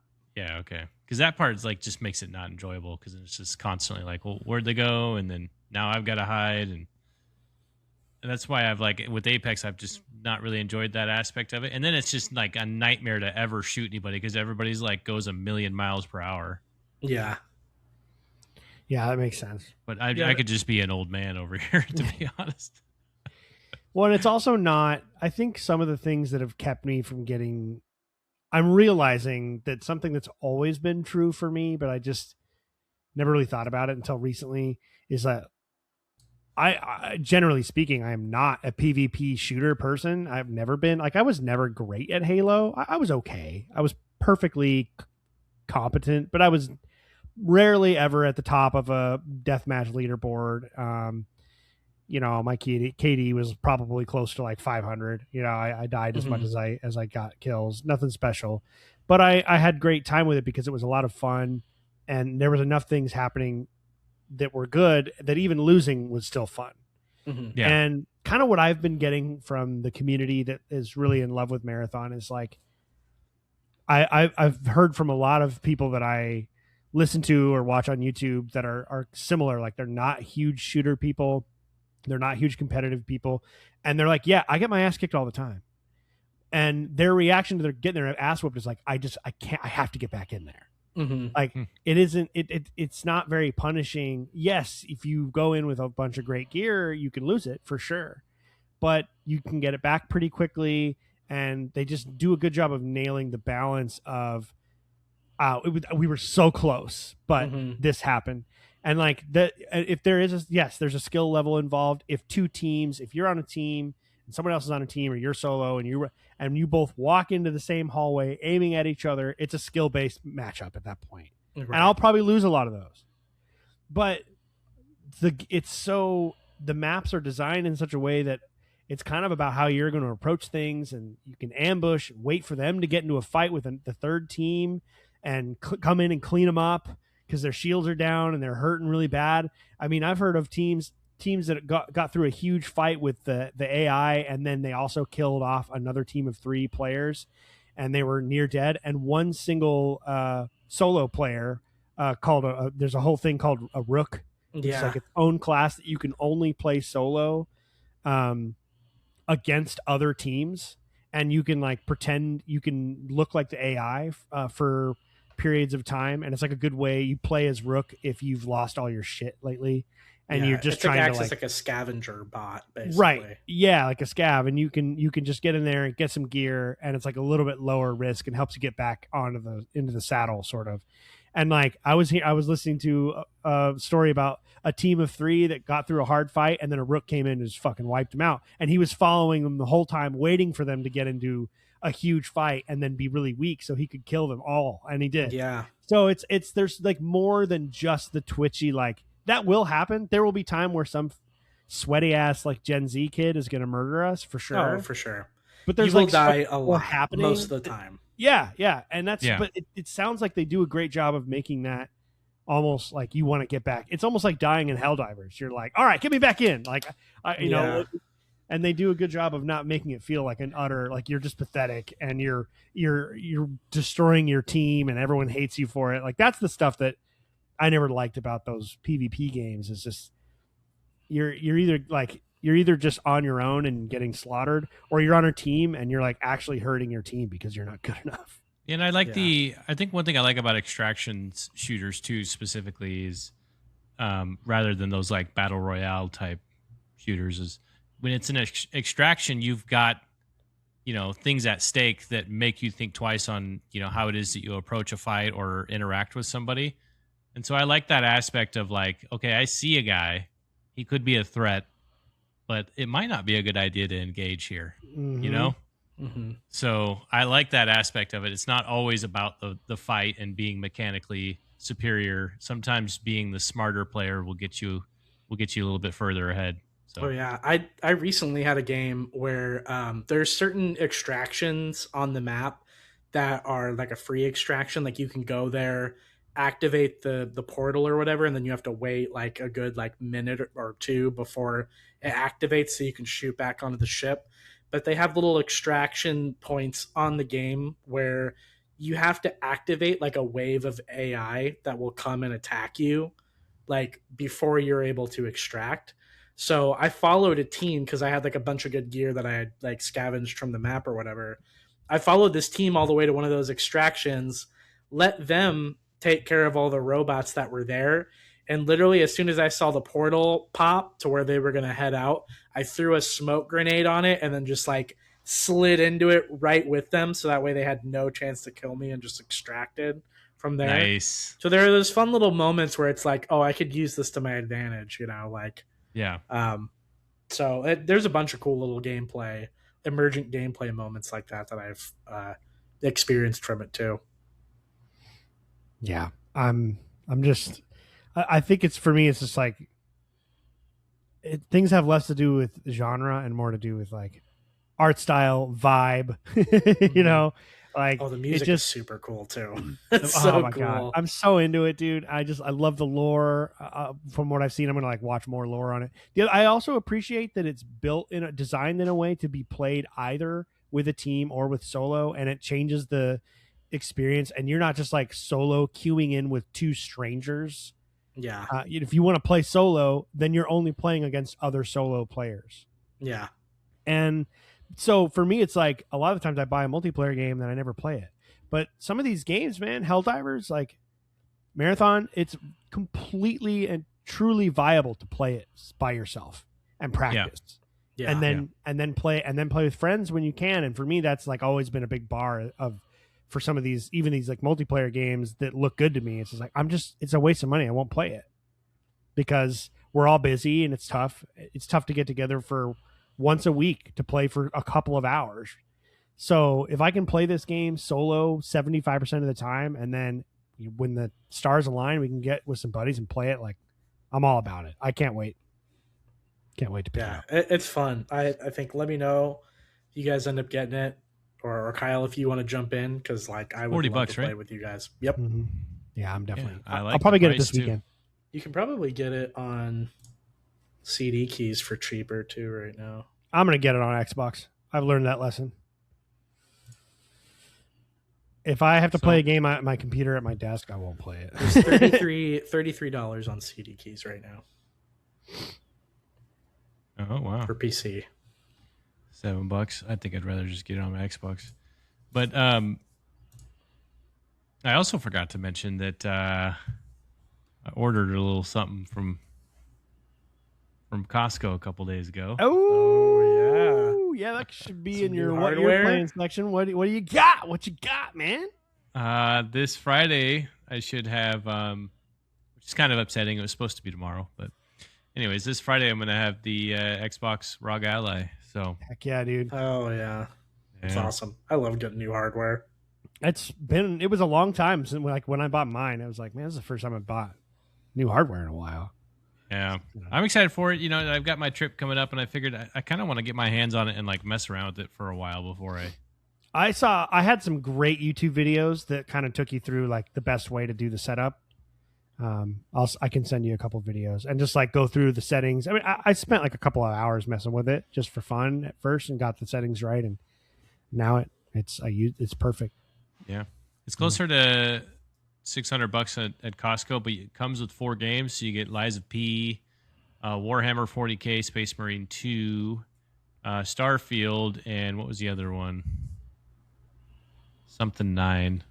It's just another game that I hadn't really heard of until I got it. But anyways, one thing I noticed is that it comes with like a CD key, and that does kind of irritate me. I was kind of hoping it would all just be like on Xbox or something, you know? Well, I wonder if, I mean, they're going to be through the Xbox PC store, and I know that already, like Starfield's Play Anywhere. Well, it's having me log into like an Asus website. Oh. So it might actually be a PC version of it. Oh, well, I'm sure it's weird though. Like, it doesn't make sense. Like, I don't know. I think I even have a launcher. I don't even know. Well, it took me to a website for that, and I'm like, wait, am I just like downloading a separate game off of this? Well, anyways, I have to get my hands on it, but I was messing around with the email that they gave me for the code, so weird. Okay, we'll see how that working don't out. Don't sleep on Lies of P, dude. That's a great game. Yeah, I'm gonna have to play it. Yeah, for sure. I'll play that at some point. For sure. I beat it last year, I think, and it was awesome. Loved Did it take you very long?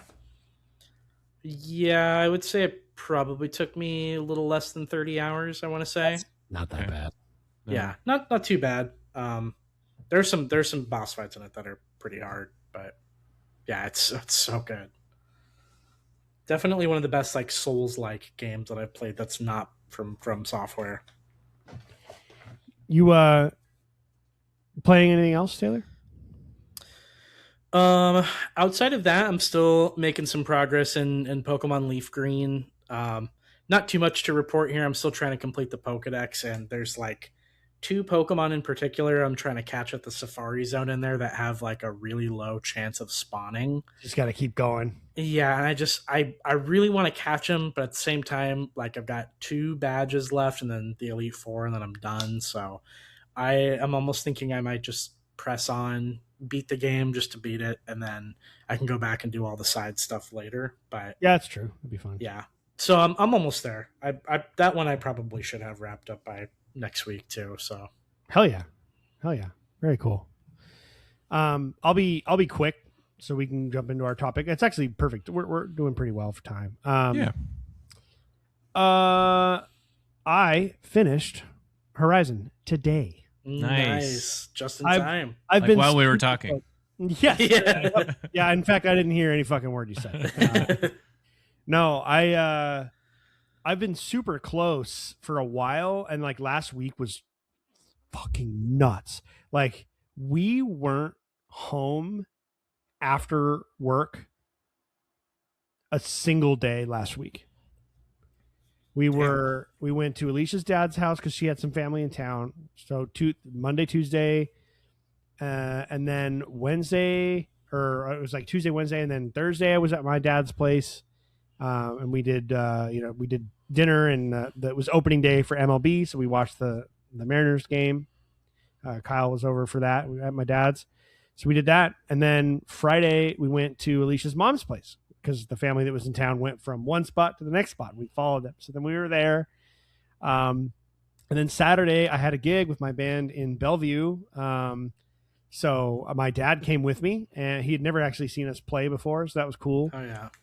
And then came back on Saturday night, and Sunday was just kind of busy too. It was just like I didn't get to play like anything last week, and I've been super close to finishing Horizon like all last week. It was so annoying. It was like, oh my god. So, and that game is also really good at just kind of mildly distracting you with cool, fun things. Like, oh, I want to get this last upgrade for this suit of armor or this bow or this thing. You know, it's like, and it's like, oh, there's the monster. The robot I need is like right here. I'm gonna go do it. You know, and then you don't. It's not the right kind, and you just keep playing. You know, and I was like, I'm right there. So I kept playing it, and then today, my lunch. I take really late quote unquote lunches. I usually eat lunch like while I'm working, and then I take a very late toward the end of my day, and then I take an hour, and then I come back and I finish the day. And so on my lunch, I launched. I was like, I know I'm really close. Like I'm on the last mission, so I just launched it up on my lunch today, and I beat it. I beat it on my lunch hour. Nice. There's still more I want to do, but 50 hours is my playtime for it. Oh yeah. Damn. So that did not feel like 50 hours. It was such a blast. It feels so smooth, and it's so easy to play, and it's just like complete entertainment. It's just, I really liked the story. Some of the characters are kind of iffy, but which I've been saying the whole time, the writing is a little up. Yeah. But the story the story concept I think is really good. All the twists and turns were very interesting. Didn't see that coming. Didn't see that coming. Didn't I tell you? Yeah, it's really cool. Crazy. I never, but it never felt like it was like sometimes there's kind of some of these stories, whether it's a game or a movie or whatever, it's like feels a little try hard with these like, ooh, plot twists. You're like, oh brother, it is stupid. But it never felt like that. Maybe toward the end, the very, very, very, very last little plot twist kind of reduces the powerful, scary impact of the villains, I think, to a degree. But the reasoning and the story, like the idea and the concept of what was happening, is just as interesting as what I thought was going on. So, yeah, I couldn't recommend these games more to more people. I know they sell well, but I feel like we've talked about this before. I feel like I don't know almost anyone who's played Horizon or likes it, and they're just such good games. They're so fun. and just original and unique, but also familiar in all the right ways. Couldn't recommend it enough. I think I might treat Horizon kind of like I've been treating Starfield and these other games, where it's like I might just kind of randomly pick it up here and there and play a little bit and keep upgrading. And there's a DLC that's available now, so maybe at some point I have it, so maybe at some point I'll start that. I might just take a little break, but yeah, finish that today. So Hell yeah. I'm on track. Hopefully, I want to play some shorter games now, because I feel like that one took me about 2 months. So I want to get a couple more games under my belt to finish a few more this year. I don't want to just come out of this year finishing like 3 games, So I might do like Ratchet and Clank next.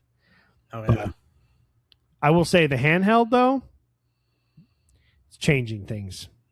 Like, yeah. Oh my god, dude! Like we've talked a little bit about. Oh yeah, like I can stream ESO or whatever. So not only can I stream ESO, I am streaming, dude. Life is good. Like, I'm in my recliner. I've got a dog sleeping in my lap. I've got Mariners baseball going, and I'm playing Elder Scrolls Online on my streaming on my handheld. Oh, and I'm just like dang. a remote playing on my, and it is so great. Like, I am playing the game, and I'm playing through I've played through all this stuff already. The parts where I am. So I'm not like, I don't need to listen to every word of the dialogue, because I've already played all this and done all this a couple times over. So just running through the early stages with these characters, leveling up, making progress while watching baseball. So cool. It's just like, this is the best. Like, I'm getting the best of both worlds. So playing a lot of ESO lately. There's been a ton of updates to that game. They just released ZeniMax just released another like update on like further outlining what they're going to be doing this year. I watched that last night, and that was just getting me really pumped for it. I'm like, yes. What were I meant to watch that, but I didn't get around to it. What were the like broad strokes things that they said? Weren't they like, I heard like some rumblings they were redoing combat in the game, or somewhat. They're touching things up. So there's the first update of this year. So like this year is, instead of doing like the big chapter release with like a whole new story and zone, which they've been doing for years on end and really expanding the game. I think most of them have been wonderful. But the problem with that is like, those are really big expansions. It's like all hands on deck for those. Yeah. And the game at kind of a base foundational level has just not been touched really for the 12 years or whatever this game's been out. So this year they're really focusing on bringing the game up to speed and really modernizing it. So like the first thing that last year they did like a graphical update, which was cool. It was, I think it was like cool. early last year. And then they're slowly, so like the newest update, they're going to redo the combination of animation and sound for every weapon style and every class. Okay. So because some of the like early classes just don't look as cool or sound as good or feel as good to play as like the newer ones, because they're newer and they have more bells and whistles, and they've come up with new ways to different kinds of powers and stuff, and like the old classes just feel a little bit thin. So they started by completely reworking the Dragon Knight and the two-handed. I'll let my cat out. I'll be right back. Oh, cool. Yeah, totally just redoing all the base level stuff in the game. They're going to do like a refresh for all the original zones and stuff. So they're just putting a ton of work into the kind of the foundation. Down to play some ESO. I was just thinking about how it's so good. Having a handheld is definitely going to allow me to put in just a couple more hours a day. Because, oftentimes when I'm going to bed and laying down, like, or when I'm thinking about I'm ready to go to bed, sometimes I hit this gap or this window where it's like 8 to 9 p.m. and I know I got to get up kind of early. But I've got like another hour or two. But I also don't want to be like sitting at the couch in front of the TV, like playing on the console. I want to be like laying down, but I also want to be playing games. So what I end up doing is I end up laying down and just scrolling TikTok for an hour or two. But now that I have a handheld, I think I'm just going to prefer just whipping out my handheld for that 1 or 2 hours where I'm like in between and not wanting to sit in front of a console and TV and like just relax in my bed and lay down. Just whip it out. Yeah, just whip it out. Just whip it out. When in doubt, whip it out. Dude, whip it out and play with it, man. That's all I'm saying. And honestly, ESO is like just the perfect game for that. It's just the perfect game. Yeah. But yeah, so Taylor, they're redoing.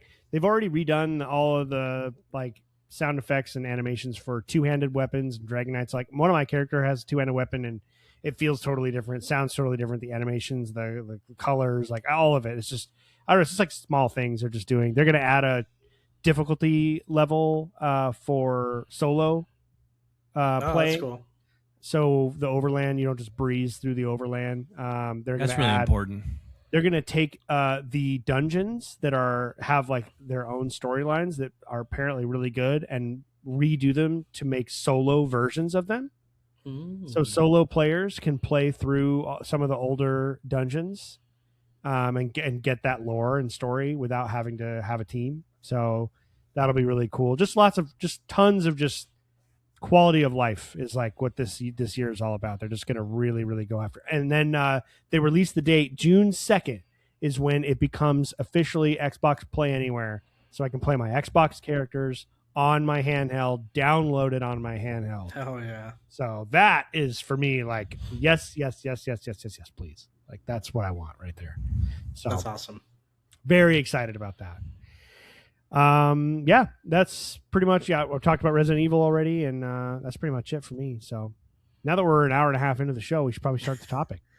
Let's go.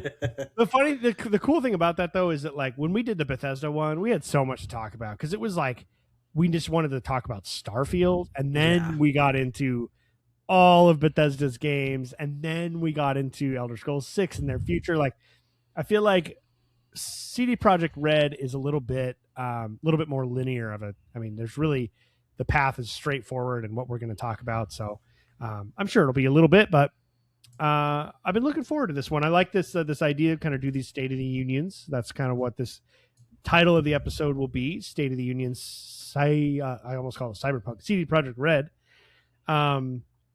Just every now and then we pick a developer that we really love, or we love their games, or we're interested in what they do, and just take stock of them, both kind of looking back at our favorite games and moments with their games, and then kind of where they're at currently, what they're working on, and what their future looks like. So that's what we're going to do. I'm going to start us off with a write-in.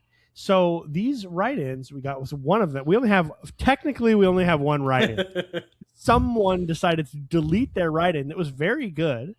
But I'm going to do my best to kind of bring their write-in through my memory. But first of all, Miles writes in. So both of the write-ins we received are very kind of just general. They talked about the two big games in cyber in CD. I did it twice. CDProjektRed's library, if you will, and so we're going to jump around a little bit, but this is a good way to kind of jump into the topic. Mm-hmm. So Miles wrote in. He says, "My experience with CDPR is limited. I played some of the Witcher series, but didn't really fall in love with the first two. And by the time I tried the third one, which I got the base game plus DLCs on a ridiculously cheap Steam sale, I just was tired of open world games. Totally get that. I also didn't know anything about The Witcher at the time. I've read the first 4 books of the series now, and I think I'd enjoy it more now that I know who it is I'm talking to. So maybe it'll be my next game after I beat Final Fantasy. Is that 16? 16, yeah. Yeah. That said, I did play through Cyberpunk 2077 after Phantom Liberty came out. I also got this on a serious Steam sale. Glad I did. Phantom Liberty was everything I personally could have wanted in Cyberpunk 2077, just shy of it literally being a Blade Runner game. My V looked just like Officer K from BR 2049. If I can play as Ryan Gosling, why wouldn't I? And felt really at home in the spy thriller story of Phantom Liberty. Fucking fantastic. game. Got rid of every bad taste I had in my mouth from the launch of 2077. I shit talked 2077 heavily when it launched, including the write-ins to this podcast. And man, am I glad that I was proven wrong by CDPR later on. They nailed it. It's not a perfect game, no, but it sure is a blast when it's running on all cylinders. Phantom Liberty's acting, story, presentation, choices, soundtrack, yada, yada, yada are all stunning and felt tailor-made for my taste. Badass. I'd love to see what comes next after Witcher 4. I'm not really excited for it myself, considering I haven't played 3, but I'm happy for the people that are looking forward to it. If I'm not mistaken, isn't there also another project being developed, one that's an original IP, or am I mistaken? I'm not sure about that. Let's see. Yeah, all I know about is Witcher 4, but I wouldn't be surprised. I feel like after the success of 3 and all that, they're probably flush with cash now. That it would not surprise me if they have another team working on something else. Yeah, it's probably a ways off. CDProjektRed is developing a new original IP codenamed Project Hadar. God knows what that is. We'll see. But and honestly, I'll just kind of put Lord of the Creams right in. So what's crazy is like, I don't know. Sometimes I feel like if there is a creator out there, for some reason they're like, I'm going to put this dude on Earth and he'll have one singular experience that's going to happen over and over for no reason. And it's like, doesn't matter. But for some reason it's going to happen. And I'm going to make him fall in love with these specific games. And then I'm just going to surround him with people who either refuse to play it or don't think it's that good. And for some reason, that's been my life since 2015 when Witcher 3 came out. And I've been trying to get every fucking person to play Witcher 3, and they're like, yeah, it's not that good. And then they finally actually play it and like sit down to like push their way through the intro and get into it. And they're like, this game's like one of the best games I've ever played. And I just want to pull my hair out because it's like, I know. So this is what Lord of the Cream was saying too, is that he played Witcher 3 on hard right off the bat and it really enjoyed it, and then kind of hit a wall and couldn't get past it and got really frustrated, and then came back later, got a lot further, but kind of got burnt out, and just hasn't been able to finish Witcher 3, even though he loves fantasy and basically said everything he loves is what Witcher 3 is great at. And then he said how much he loves cyberpunk as a genre, and that like he didn't think the shooting in Cyberpunk was very good, and he's never been able to get into it. And I'm just like, I don't know what to tell you, dude. I don't. To me, that's like, for him, it would be like someone being like, I don't know, like the shooting in Doom is like too fluid and fast. I was like, I don't know. Like, hey, maybe you just don't like it. I don't know what to tell you. I would give it another shot for sure, because I think that Cyberpunk 2077 outside of Blade Runner is probably like the single best Cyberpunk story out there. Well, it's also a very different game, I think, too, from when it first launched. Like, oh my god, Miles, I think, brings this up in the message or the write-in that he had, but like the Cyberpunk of when it first launched to the Cyberpunk now, almost a completely different game. Oh like, my god, I couldn't even play it. Yeah, like the same things that I had issues with about it, like back when it first came out, were like almost entirely ameliorated after several updates and several years in between then. And I know that, like, obviously we want to strive for games to come out in a complete state and be like content ready, once they launch. But I do think we are living in a world now where it's like we are increasingly getting a number of games that will release and put out products later on that are almost completely different. So yeah, I think it absolutely, in Cyberpunk's case, it's like worth going back to, because it's not the same game for better. And I can definitely relate with the feeling of like just not feeling like you should be loving something but you aren't. For sure. I definitely get that, but I also feel like there's been times where that's been the case, and then I've come back later after playing other stuff, taking a break, doing other things, and just kind of getting excited about something again and really giving it a shot and really loving it the next time I tried it. Can't guarantee that. It might just not be your type of game. But I don't know. I find that really hard to believe. Like unless you're just someone who like plays nothing but sports games or like online shooters and that's it. Like if you're someone who enjoys story and role playing and class building and all that stuff, like there's just no reason that you wouldn't enjoy Witcher 3 or Cyberpunk. Yeah. I can't think of a reason that someone wouldn't love those games, unless it's just like they don't like those types of games. But I don't know. But I guess we can start from the beginning. I'm very excited. I'm super excited, like, for both Miles. Like, now that you've read some Witcher books, especially, I'm very excited for you to try and get back into the games. I think they're remaking the first one. They are. Yep. Yeah, I don't know if CDPR is remaking it or if it's sort of like Virtuos situation with Oblivion, or it's like another team that's like remaking it in. I was looking it up earlier. Actually, it is a studio called Fool's Theory is developing it. Okay. Yeah, so they're probably working, hand in hand with CDPR and building that game from the ground up. Let's kind of start from the beginning though. Kyle, what was your first experience with a CDPR game? Witcher 3 for sure. And I was pretty late to the scene. I was definitely one of those guys you had to like nudge for a while to finally play that damn game. And I don't know what it was. I don't know if it's maybe just the timing of when it came out, but it took me a while to finally decide to play it because it looked a lot like, in my opinion, a lot of RPGs at the time that were already out. Mm-hmm. And so it took somebody to like you to repeatedly be like, no, this one leads everybody. This is not just a part of everybody. Right. That's that's true. Yeah. Because I can't even specifically think of, I mean, there's obviously like, I think the timing with like Dragon Age games and stuff like that, like I felt like it was just like another carbon copy of like a fantasy like RPG. And so like when I saw the trailers and kind of the hype around it, I was like, yeah, okay. I didn't know how great the story was. I had no idea.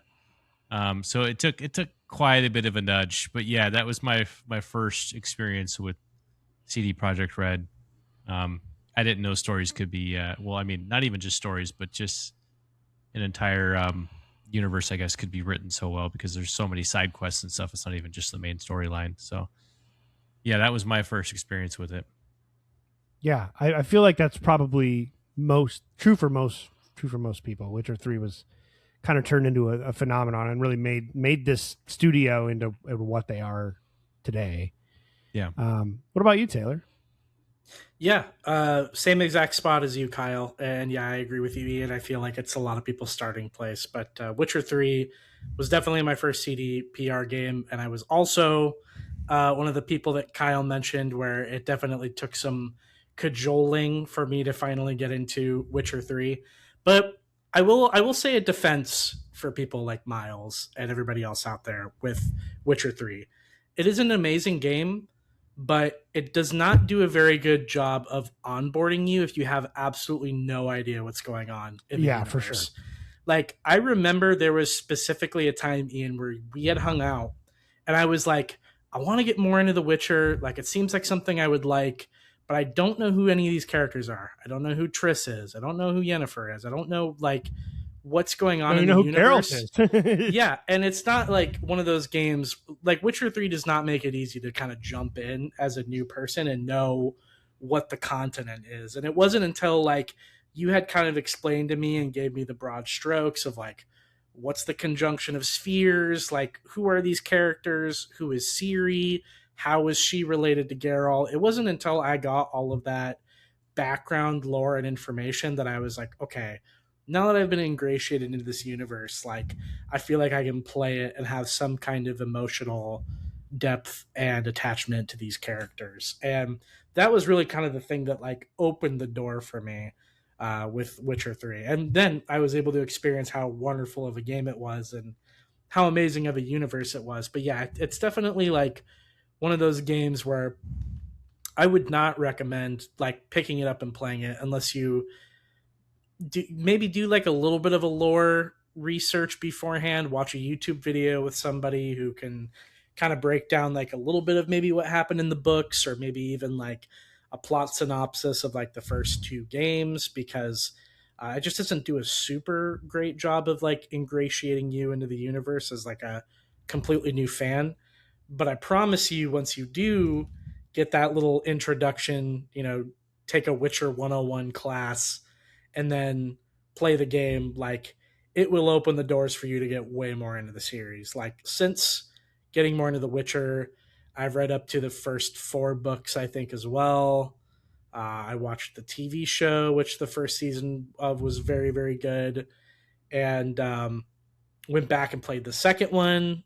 And so I watched like a bunch of videos breaking down the first one, and I can't wait for that remake to come out, because the story of the first one is really, really cool. They do some really, really cool things with it. So I think all of those things considered, like you could absolutely get into it. That could be a great jumping off point if you do just a teeny bit of research beforehand. Yeah, that's a great point. They don't, and it's too bad for CD, because it is the third game. Like there's, and it just, the way that they ramped up to the third game and learned and got better with each entry, it's like they hit their stride with the third game, and it's like it's not really their fault. I mean, I don't ever expect, we've talked about games that are not connected, like Final Fantasy. I know they're not connected, but something that kept me from playing a lot of those growing up was just like, I'm not jumping in the 13th game. Yeah. Right. If you're going to call it 13, that is making me assume that there is a storyline. I didn't know for a long time that they were all their own thing. And there are some connections and some recurring characters. For the most part, they're each kind of siloed. And Witcher is not like that. It is a linear story, 1, 2, 3, and it does. They don't really try very hard. You are picking it up part of the way through a story.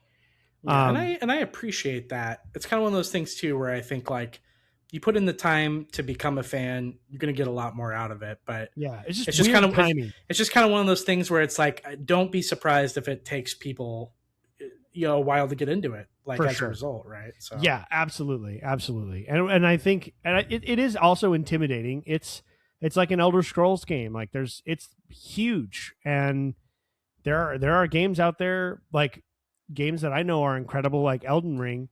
The only reason I have not jumped back into Elden Ring is because I know it's just a really huge undertaking, and it's going to probably take me most of the rest of the year to do it. And I'm excited to start it, and I'm excited to get back into it, but I have been putting it off because I want to get some other games under my belt first before I kind of jump in and know that I'm going to spend 60, 70, 80 plus hours on a game. So I completely understand that. Like it is a lot to take on. I would say that it's definitely one of those things where as soon as you feel good and comfortable and know what's going on, you're not going to realize you're spending that much time with it, because the story is written in a way and the game is designed in a way to just blast you through however many hours you want of that game. I'm trying to remember. It's like my first experience with Witcher, with a CD game, was, I remember it was back when I was getting Game Informer. So this was probably like 2013 or something like that. Yeah. And I had just got a new computer. It was like my first gaming rig that I ever had. It was like early 2014. Had a GTX 970 in it. yeah. That. So there's your timeline for. Right. And the Game Informer had the cover story was Witcher 3. And I was reading about it and I was like, this looks so cool. And I knew about Witcher only from Kevin, who had randomly picked up, like on sale, Witcher 2. And he tried to play it and he kind of bounced off of it. He's like, it's really cool, but I don't know what's going on. Yeah. So go figure. And I remember I played it a little bit and I wasn't sure either, and I kind of bounced off. So then I saw this article about this incredible looking game, and I'm like, man, I got to try this again. So I picked up the first game. I was like, I'm going to play through all three. So I picked up Witcher 1, and Witcher 1 is, to me, kind of unplayable. Yeah. The combat is like, what the fuck is this combat? It's funny. A lot of the same voice actors are in it, but it's not very well recorded, and it's like choppy, and the way they talk is really not natural. They sound like they're very. It's the same actors though, which is so weird. But there's a video essay by this guy that I really like on YouTube called Joseph Anderson. He has like it's long. It's like 4 to 5 hours long, but he like breaks down The Witcher 1. And there's a voice line of like a guy in the game who goes, "I dislike it here." And he like places that throughout like the entire review. It's so funny. The voice acting's hilarious in that game. It is. It's not good. It's pretty bad. And I remember just being so disappointed with it, and just not being able to get through it. But I was like, okay, so the first game is dated and just not really something I'm going to enjoy. But I really want to play this third one. So I'm going to watch a recap. So I watched a recap of the first game, and then I got the second game, which was a 360 exclusive. It was on PC, I think, but it was an Xbox 360 exclusive. And I picked it up. Enhanced edition, I think they called it. Enhanced edition, yeah. And I played the second one, and I pushed through because I knew what was going on this time, and I just fell in love with it. The second game is so good. If anyone out there likes Witcher 3, I would highly recommend playing Witcher 2. It's basically like a zone game, almost like a BioWare style. You're in one area and then you're in the next area. It's slightly open, but not like Witcher 3. Yeah. Not like Witcher 3. Great story. All the same voice actors. So like just that Game of Thrones murderous political stuff happening with the Lodge of the Sorceresses and these kings and assassinations, and there's a Witcher who is you have the Scoia'tael, you have the elves, and like all these choice and consequence that really make a huge difference. Just a phenomenal game. I just fell in love with it. I fell in love with Geralt, and I fell in love with Triss. Yennefer's not even in it, and Triss is one of my favorite characters, and I just love it. And then I played that, and the third one came out, so I just was immediately like ready to rock at that point, and so I had the benefit of that. Yeah, so like Miles, honestly, maybe play Witcher 2 first, because it's actually a little bit less of a game. It's shorter, it's a little more linear, and it will absolutely prepare you story-wise for the third one. And the third one is just better in every way. I think the performances get better, the writing gets better, the gameplay gets better, the open world, the site. I mean, we all talked about it before. So Witcher 2, surprisingly, like everyone, Witcher 3 is kind of the game that brought them to the zenith, but Witcher 2 is a clear indication that they were on their way. And I would highly recommend it. And then I started reading the books after. I've read the first 2 short story collections, and I just need to start Blood of Elves. I just haven't yet. I haven't been able to get into reading lately, but I know I will. I just swing in and out of reading. Dude, I started reading a book recently. This is totally like off topic, but actually kind of plays in a little bit with the topic today. But you know what I started reading recently was Do Androids Dream of Electric Sheep? Oh, nice. Yeah. Which is what inspired Blade Runner. Yeah, exactly. It's very good so far. I'm like halfway through. Oh, you have to let me know. I really want to read there's an HBO series that's coming out. I've got it right over. Okay, 1 second. It's going to drive me fucking nuts. Yeah. It's over there somewhere. Here he comes. I wonder what this could be. A new HBO show. I've been trying to read a lot more lately, though, too, because I feel like, I don't know, I feel like dumber because I haven't been reading or like exercising my mind in that way. I don't know if that makes sense, but almost purposely slowing your brain down for a second too. Neuromancer. Yeah. Sorry, That I didn't sounds mean to cool. interrupt you. What a cool title. You're good. I was telling Kyle though, I feel like been having this phenomenon happen to me lately where it's like I really got to read. I got to go back to reading. I used to love reading all the time, and I feel like I'm actively dumber because I haven't read like a book in a while. God, dude, we are the same right now. Yeah, sorry, I had to go out. I had to open my. So I've got these like office doors over here, back over there. Those are like they're really noisy. So I opened them up, and so I knew that I was going to text them like, "Are you done? Is everything all right?" Because they're like when you open them up. Yeah, it's like a cyberpunk classic. It's like right there with Electric Sheep as sort of like a book that helped create the genre. Who's it by? William Gibson. Oh, okay, interesting. Yeah, I'll have to add that to the list. That sounds cool. So Witcher 3, definitely kind of the onboarding for everybody with CDProjektRed. Crazy, like they're like the biggest export from Poland. It feels like yeah, there's actually holding up that Polish GDP or whatever. There's actually a great picture, where like he went to President Obama, like went to Poland, and like they took pictures, and there is a picture somewhere of Obama with like a collector's edition of like Witcher. Dude, that's sick. No way. And like they gave it to him, and I can't. I don't know if it was like just a story. Obama mentions The Witcher during trip to Poland. This is June 3rd, 2014. In 2011, Poland's Prime Minister Donald Tusk gave United States President Barack Obama a copy of The Witcher 2: Assassins of Kings. No way. Like that's like how much of a deal it is for them, you know? I thought you were gonna say he like got like a replica sword, and I was thinking how funny it would be if he's like, my fellow Americans, I have one for silver for monsters and steel for men. This one's for Donald Trump. Yeah. Slay the beast with a silver sword. Yeah, so it's like such a random like funny thing. I can't actually see I'm not seeing the actual picture, but it did happen, and I find that to be hilarious. Like that's how big of a deal it is to them. And I think it's cool that this company explodes and right off the bat, like right after their meteor is flying through space. I mean, how many copies do we think Witcher 3 sold? I actually don't remember.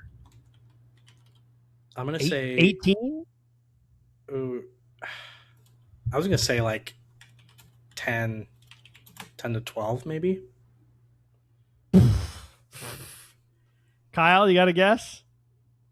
Well, the way you said it, maybe 20. This game is so much bigger than we thought. I was thinking 18 to 20. Yeah, this sold over 60 million copies. Wow, that's impressive. Awesome, man. It is in the top 12 best-selling games of all time. That is awesome. I love so that it's like, sometimes it's like some of these great games, you're like, man, it's good. People love it. There's a following, but it's like so many people will never know. It's like, nope, this game has sold a shit ton. Yeah. So many. That's so insane. That's as of May of 25. So it's probably a little bit higher than that now, but yeah, 60 million copies is pretty insane. So that's awesome. So they're flying through the air, and then we get to Cyberpunk. Cyberpunk, the funny thing about Cyberpunk, I feel like that was like everyone's forgotten now because the game has been fixed and all that, and everyone loves it. But I don't know if you guys remember the original CGI trailer for Cyberpunk was like 2017, 16, something like that. It was a lot like the Elder Scrolls 6 thing. Yeah. Where they announced it, and it was just like years and years. I think I still remember it. Didn't it have the lady with the mantis blades? Yes. And she like jumps on some guy and then it like ends or yeah, well, like all the police are surrounding her and like holding their guns up. She's like, and then it zooms out and she's like on her knees in a rainy street she had killed someone and she's got the mantis blades coming out of her hands. And and that was it. Like that was, and then it was like fucking silence for 6 years or whatever. And they're like, what the hell is going on? Why did you announce this so early? We were having so many of the same conversations then about this game. And then it released. Do you guys have release Cyberpunk stories? Kyle, did you like find out that it was horrible and then you didn't play it, or did you get it when it first came out, or what happened there for you? I mean, thankfully, I don't think I had enough money when it released at the time. That's good. And so that gave a little bit of a buffer. And then I just started hearing about how horrible it was for everybody. I think actually that dropped when I was living with Sean at the time. And I think Sean... It's 2020. Yeah, I think Sean had it for his PC, and that put a rest to that for me. Yeah, I think that's... Yeah, I just, I started hearing horrible stuff, and then you start looking it up online and whatnot, and of course, on I think TikTok really started taking off around 2020 or so, and so information gets sent out pretty quickly at that point. But yeah, I mean, it was pretty rough, pretty disappointing too, because I think I played Witcher 3 like maybe a year or two before that, because it took me a while to finally get to it. So I was pretty hype about CDProjektRed at that point. And I was like, no way this is a stinker, right? I mean, this looks incredible. And then it happened. Yeah. I think it's like one of the most important inflection points in like modern gaming is kind of what it feels like to me. It's been long enough now, and the game is so beloved now that it's kind of easy to forget, but this was a calamity. Yeah. This is like the Titanic sinking bad. Yeah. Other than the fact that people died. But just as far as like the way it hit the community was like, just felt so betrayed, because before that, the DLCs for Witcher 3 were all great. They were all reasonably priced, and they had a bunch of like free stuff that they were giving out for the game. They were just like swimming in goodwill. And the Witcher 3 was never monetized in any predatory way. It was just a good old classic, well done video game, and people just loved them for it. And then this happened. Taylor, what was your first experience with it? Yeah, I remember in the lead up to Cyberpunk, kind of like you were saying, Kyle, I had like just gotten into Witcher 3, and so I was kind of riding off the high of like really kind of getting into that series and taking a deep dive. So it's kind of one of those things where it's like they had built up so much goodwill that they could kind of do no wrong. And I remember specifically the memories I have of waiting for that game to release, because it got delayed like 5 or 6 times. And then there was the meme going around of like the yellow like delay, like here's CDProjektRed putting out a statement. So you knew as soon as like the Twitter post came out with that yellow background, you were like, oh my God, is it getting delayed again? Sure enough, dude, every single time we saw it got delayed more and more each time. Delayed. It was so frustrating. It was kind of, for me too, it was also sort of an exercise in patience for me as well. Because I remember distinctly thinking at the time, I was like, they should just put this shit out. Like, come on, 6 delays. I'm like, put it out. Just like, stop keeping us waiting for this thing. And boy, did I regret that. Let's just say, at the end of it all. But one thing I will say about the Cyberpunk release is I did not get it as badly as everyone else did. I originally got my copy for PC, and while PC had some hiccups here and there, my rig at that point in time was actually pretty decently upgraded. So I was kind of one of the few that didn't have a horribly calamitous launch day for Cyberpunk. But even still, it was not nearly the same game it was today. And there were still issues that sort of persisted with it. Yeah. But it was not nearly the same launch day as I think most of the people had. So I was kind of fortunate that I was able to play it in a semi-stable environment when it first came out. No, that is good.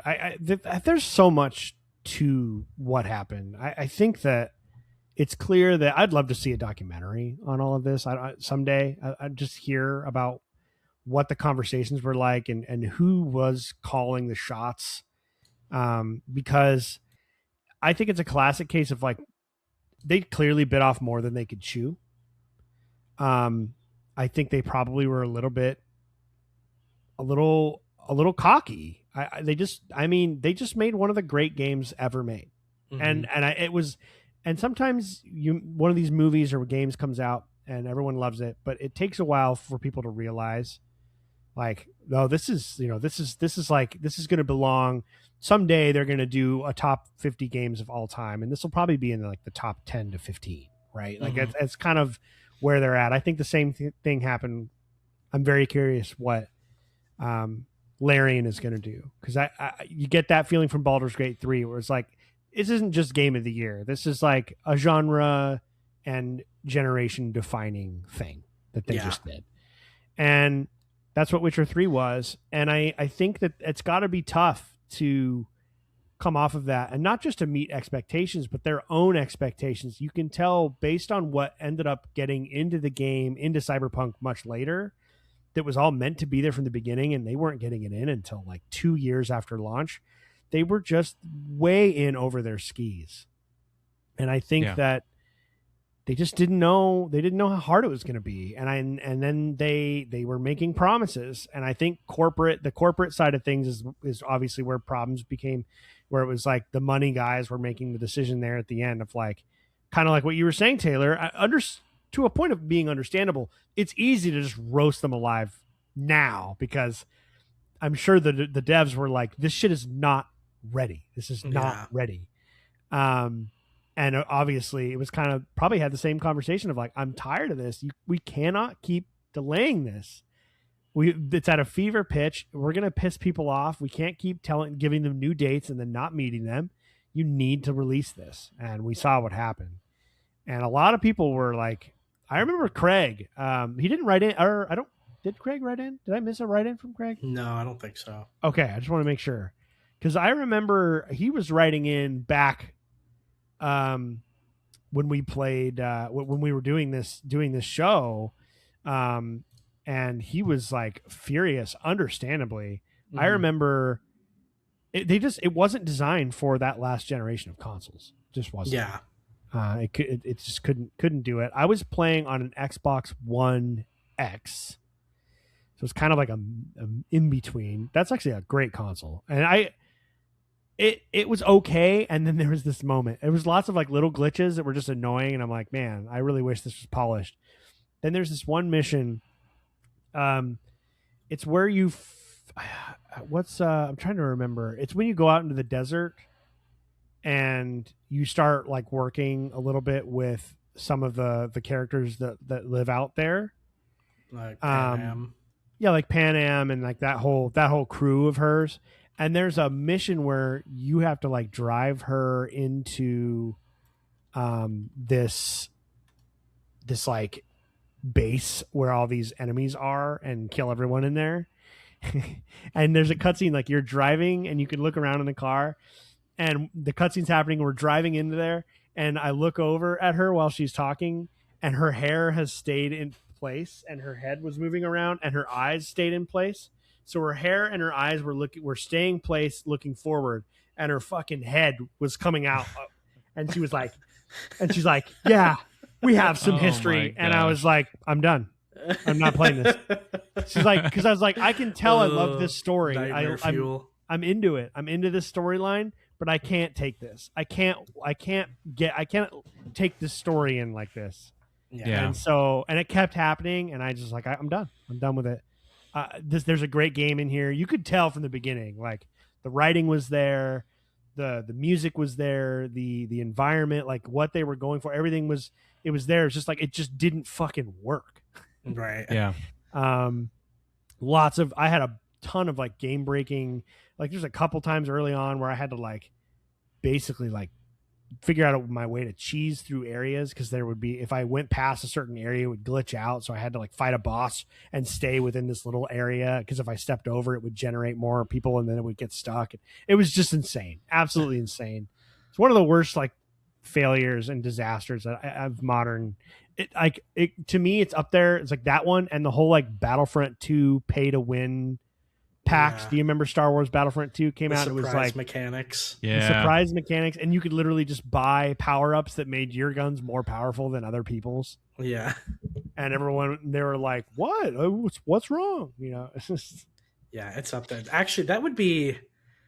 That'd be a good episode. I was going to say, we bring this up every time, but that would be a really good episode, like top the 5 worst gaming disasters of all time. Yeah, I think that would, absolutely.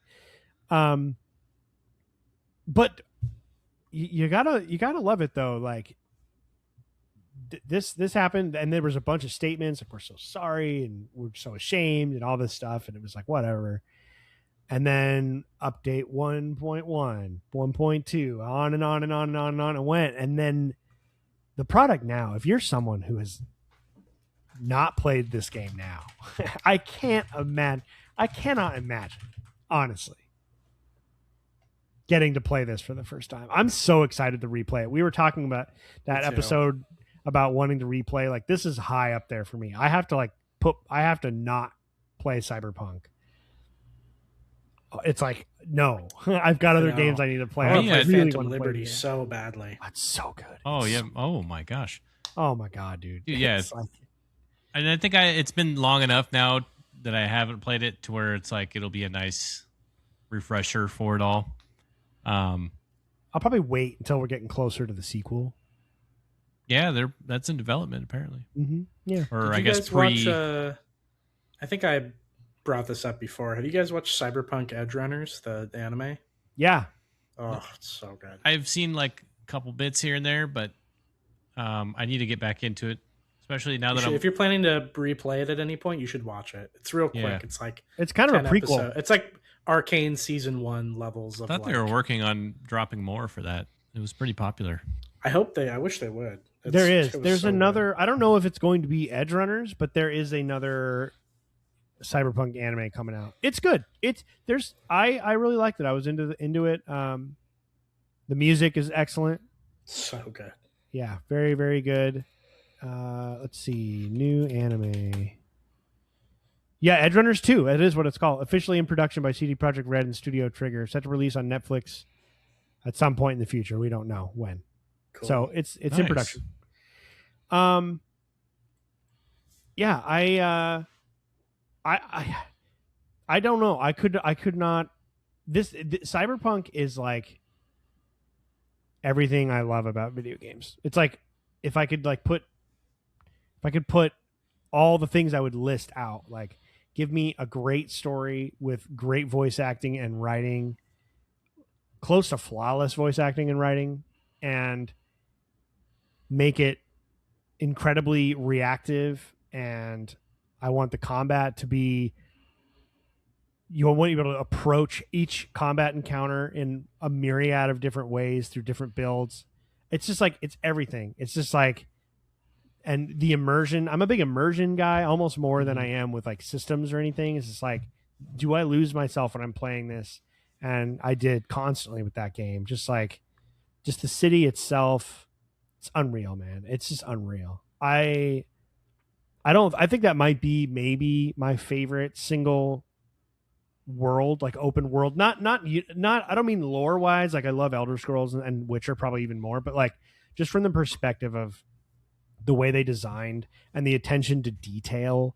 I think that's what Cyberpunk really gets right. Is like just the city feels really alive, and like all the trash and the placement of the way the neighborhoods are built on top of one another. There's so many great YouTube videos I've watched about like all these things that are happening in the city that are never even addressed by the game, that you just can kind of go around, and like the way the food development works. Like there's like a food factory on the outside of the city, and there's these mountains of garbage over here. And like, there's all of this environmental storytelling that if you're not looking for it, you won't even see it. But it just builds up this realism and this immersive nature. I don't think it's ever been surpassed. Yeah, I agree. What do you guys like? I don't know. What are coming off of Cyberpunk? Like, if you were to try to get someone to play that game, like let's talk to Lord of the Cream here. All right, Cream Lord Jordan. Let's get him into this because he said that he didn't love the shooting right off the bat. I don't know when he played it, so things have changed. Like, what's you guys need to take on what I've been doing for so long. Somebody else can take up the sword here, proverbially. Convince him to play Cyberpunk, and why? Yeah, I think as it relates to Cyberpunk and the shooting mechanics, it's definitely one of those things where it depends on when you played it. Because I think one of my big criticisms of it when it first had launched was that I also agree that the shooting did not feel super great. And also, on top of that, there wasn't really good weapon variety either. Right. And I think that those are things that they changed later on that make it a different game because, like, you're not picking up the same, like, whenever you're going through and clearing out like a camp or like clearing out like a base, like, you're not getting the same like pistol, the same submachine gun, the same assault rifle. Like, you're getting all of these different kinds of weapons, and then even then you're getting like way cooler modded out versions of those, you know, like blue and purple level items or whatever that have like these like rare attachments that are sort of like one-off sort of weapons that were specifically crafted for you to loot off of those corpses. So I think that's one thing that they changed that made the shooting a lot better. But also, I feel like what's the word I'm thinking of? The not enhancements. What are the things that you get that like you can get like the different eyes or like the different like arm attachments? I forget what they call those. Like the cybernetic. Yeah, like the cybernetics. Like they also have different cybernetics in this newer version of the game as well that also enhance the first person aspect to it. Like, I know that there's a cybernetic enhancement you can get for your eye that like allows you to lock on to targets a lot easier, and it makes the combat smoother and more kinetic and easier to maneuver with. As well as like they have like follow-up weapons. Like, I think there's one you can get that's like a one-handed pistol, and then you can actually get like a cannon that pops out of your arm that shoots another, like has a grenade launcher in it. So both of those two things I think make the shooting way better than when the game first originally released. So if you played the game in the last like 2 years or so, then you probably have a pretty good idea of what it is. But if you haven't played it since launch or even like the 2 or 3 years following the launch, I think that they added a lot of things like that make the shooting more fluid, more fun, packs more of a punch. So I think it's worth revisiting. What would you say, Kyle? For me, it's really number one thing that pops out is the immersion, right? That entire Night City is just like so immersive.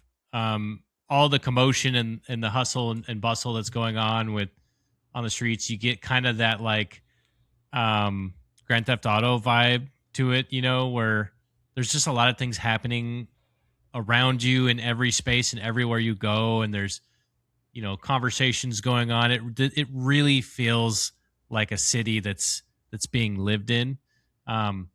So I really enjoyed that aspect. But then for me, I think it's just, you know, the bare bones of it all is the RPG elements to it are just phenomenal. I think all the specializations that you can do with just not even just with your skill set of your character, but then like Taylor was saying, you can really get into the cybernetic side of things where you're like hacking things or, you know, melting or frying people's brains. The build crafting is so much better. Yeah, the build incredible. crafting it's just phenomenal. There's so many different ways that you can take, you know, if you've got an objective in a building and this building is just overran by like, 20 thugs or 20, bodyguards or security guards of some kind. There's like just a huge multitude different ways that you can actually approach it based upon what your skill set is. If you're wanting to be kind of a sneakier, stealthy guy that kind of sneaks up and kills people one by one, that's something you can do. You can also use your cybernetics to, break people down from a distance and utilize cameras in the area or different electronics. You can just be a total brute force and just run into rampage. You can take a sniper and slowly pick people apart. I mean, there's just so many different ways you can go about approaching it. So just for me, the RPG elements of it, of just kind of developing your skill set and getting, once you really get a grasp on it. Because one thing I will say, it was a little bit of a learning curve for me, Yeah. learning how to play this game, and it felt a bit overwhelming to start. But once you figure it out, it's just so much fun. And for me, it's just like I said, the immersion with the city allows you to have an experience to where you don't even really have to follow the main story. You can just kind of roam around and experience the city and like get into trouble in other areas. And a lot of, which is typical for CD Projekt Red, a lot of the side stories are really good. I mean, any quest that you take is pretty much, it's going to be a really good in-depth story, and there are going to be some awesome characters involved there. So everything just feels alive. If that's the sort of thing that you like, where you completely lose yourself in a video game and it feels like some sort of alternate reality that you're living, there's no better game than Cyberpunk, in my opinion. That's a great point. I feel like you really get out of it what you put into it. Yeah. So I would say that if you do want to just treat it like a straight up, just, hey, this is a first person shooter, I'm going to carry a gun around, I'm just going to shoot everyone, and I'm not really going to interact with like all of the different mechanics that I'm being given, it's probably not going to be a lot of fun. You can make a character that's a straight up tank and can take a ton of damage, and you get lots of cool, you could do melee, you just destroy people with hammers and get huge heavy machine guns. And I mean, you can definitely but there's more to it than just like maybe charging in like with an assault rifle or whatever. I mean, specifically for Cream Lord, I would say I'd actually highly recommend kind of the build that I went with on my first playthrough, because he's a big like James Bond fan, and I built a character. She was like a hybrid netrunner, hybrid stealth assassin. I had a silenced pistol. I could turn invisible. I could jump into cameras and fuck with the environment, distract enemies, make people go crazy. I could make people kill themselves. And then I would kill one person silently, like break their neck.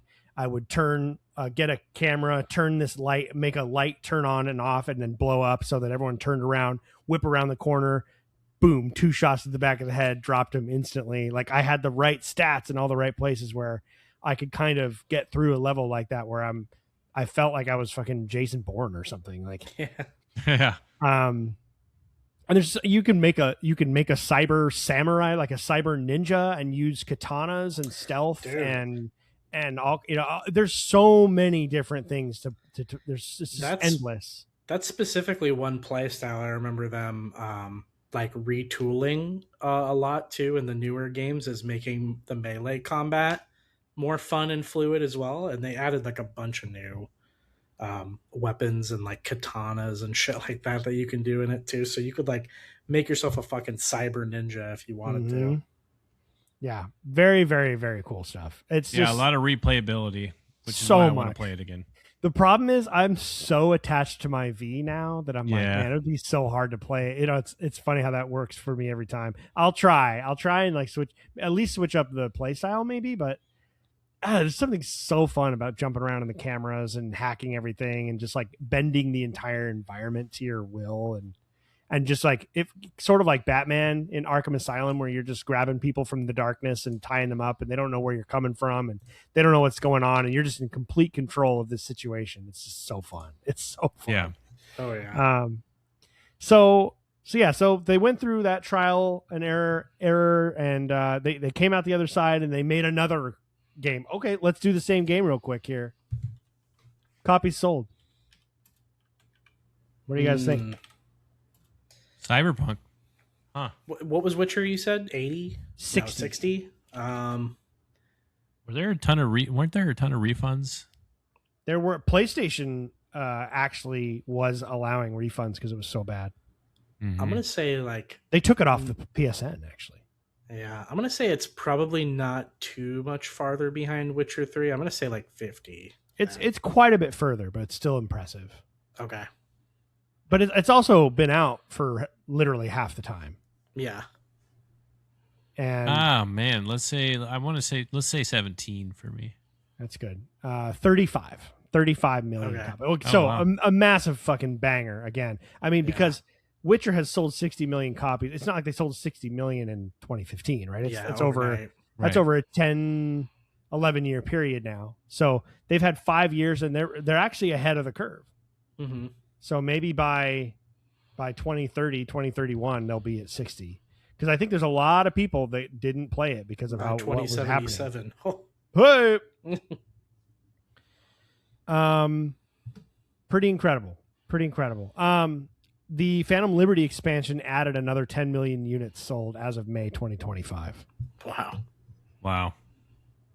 So it is ahead of The Witcher 3 as far as copies sold by this many years after launch. Wow. So that'll be fun to see. It's on a trajectory. Right. Yeah. It's sold more in the first 5 years since launch than Witcher did in its first 5 years. Makes sense. And so now we have the future. We'll wrap up the show here. I remember where I was when they dropped the CGI announcement trailer for Witcher 4. And I remember I don't know, maybe we even talked about it on the show. It was before we started recording, I think, again, but I feel like I remember talking to at least one, or if not both of you guys, about being like, man, okay. So, and also slight spoilers for Witcher 3. It's hard not to, just because of who's in the game. It's kind of a spoiler for like what happened. I mean, not really like the events of The Witcher 3. We won't go into that at all, but I mean, some characters make it, I guess, is like all we're going to give away. Yeah. I remember saying ever since I finished Witcher 3 the first time, like, man, the next one it has to be Ciri. You have to play as Ciri next. Right. And then they did it, and it was like, fuck. Thank you. I am so excited. What do you guys think? Were you disappointed at all with not in Ciri, but that you're not going to be Geralt? Like what did you think of the reveal, first of all, and what are your expectations? We'll wrap up the show with this. Kyle, how about you start us off? Like when you saw that trailer and you saw that it's going to be Ciri, and what do you want from Witcher 4, and what do you how did you feel when you learned all the first original details? Yeah, I mean, I think when you play Witcher 3, it's like, in my opinion, Witcher 4 couldn't have had anybody else be the main character.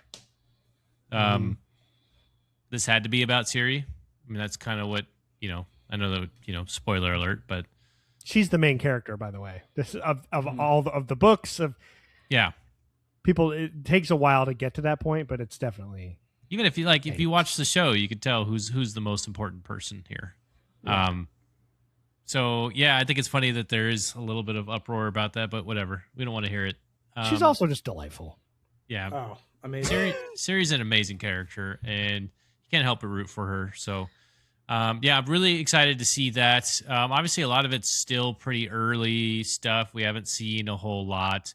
I think it looks gorgeous, right? I think that one thing we know for sure is that with CDProjektRed, I mean, they're definitely going to create an incredible story that's going to be really in depth and have a lot of different, places to explore and stories to explore, characters to, probably repeating characters, of course, but also probably some new characters that are great.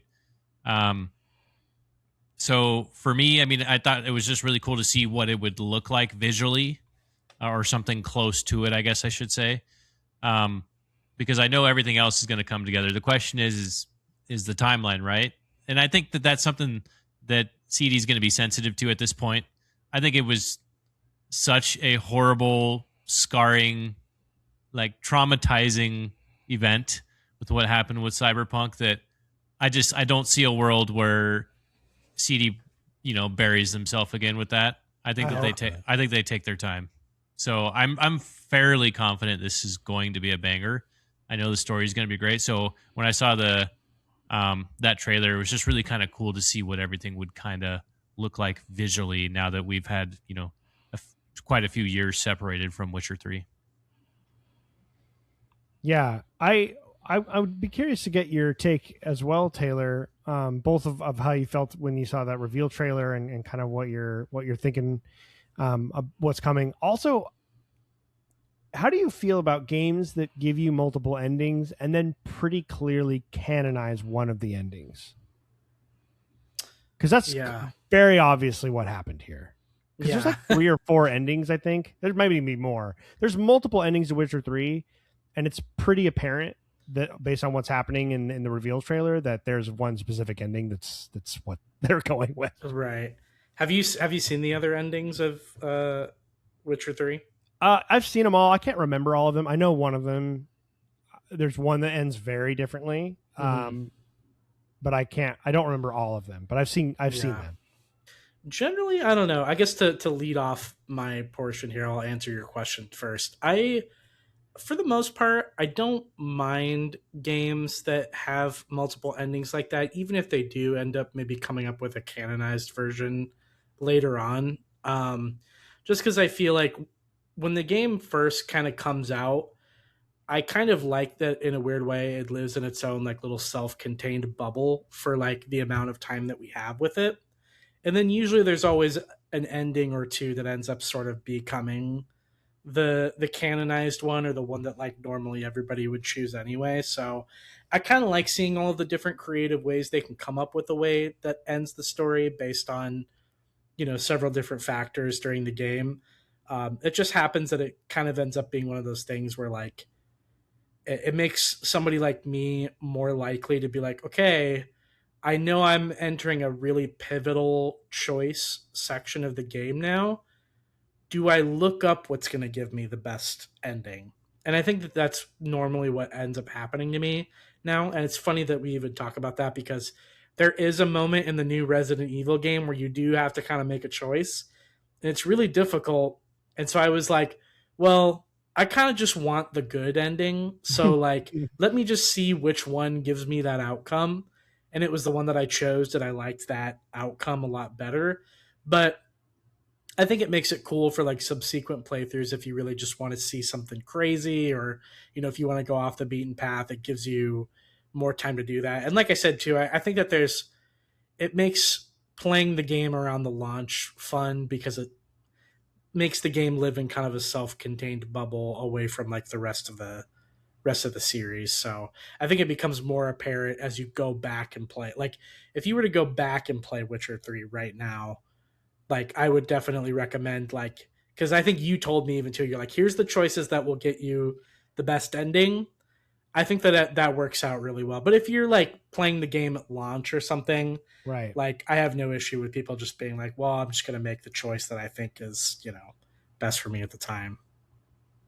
I kind of prefer one or the other. Like I think though it's kind of weird to choose this middle ground when you're like, you have choice and consequence, but it's like, but we're not going to recognize that. This is the real one. Like, oh, like for me, it's like that the quote unquote canon or real ending to Witcher 3 is the best ending. Mm-hmm. By far. It ties up the most knots. It's a great ending. Yeah. And it's just weird to me. It's like, then just make that this game is already phenomenal. And there's lots of choice and consequence like throughout each of the main kind of storylines as you go through the game, with like the Baron and just so many, all the things you do with Ciri and the witches, and like all these different choices that you make. Do you throw the baby into the oven or not? Like all of that, yeah. Like all of those are like in the moment, they seem like they're huge moments and choices. And that's fun to have that agency, but it doesn't ultimately impact the ending. Like just keep the ending, make the ending the one that you want to build your next story off of. Like that's like one thing I always remember. The first time I played Last of Us, I was annoyed that I couldn't choose. I didn't want to kill all the people at the end. Mm-hmm. But then it's like, oh, but that's what made that such a lasting. That's why those games have such a lasting impact from the story perspective, is because it's like, it's not about choosing your story. It's like, this is the story we're telling. And I think it would have been fine if they just picked that one ending. I don't know. Yeah. Because that's where we are anyways. You're right. I also think the time period too. I think when you're coming off of because wait, Mass Effect 3 came out before Witcher 3, right? Yeah, 2012. Yeah, I think when you're coming off of the heels of that too, and I think people were kind of upset if you were not given multiple options, especially in an RPG like that. So I think maybe that kind of like played into it, is just giving people options and then Yeah. being able to just pick whatever canon is later. I think you'll see less and less of it going on, because I do think that specifically Mass Effect, I think too, was kind of an inflection point for multiple endings too, where like developers have kind of seen how horribly wrong it could go if you don't set up the ending correctly. So I think moving forward, you're probably going to see more and more games like not do that, and like you said, Ian, probably just give you the ending that sets up the next sequel anyway. So I think especially if you're trying to make like a trilogy of some kind or something like that. It's like, it doesn't even make sense. Don't give me a choice. Like, write your story.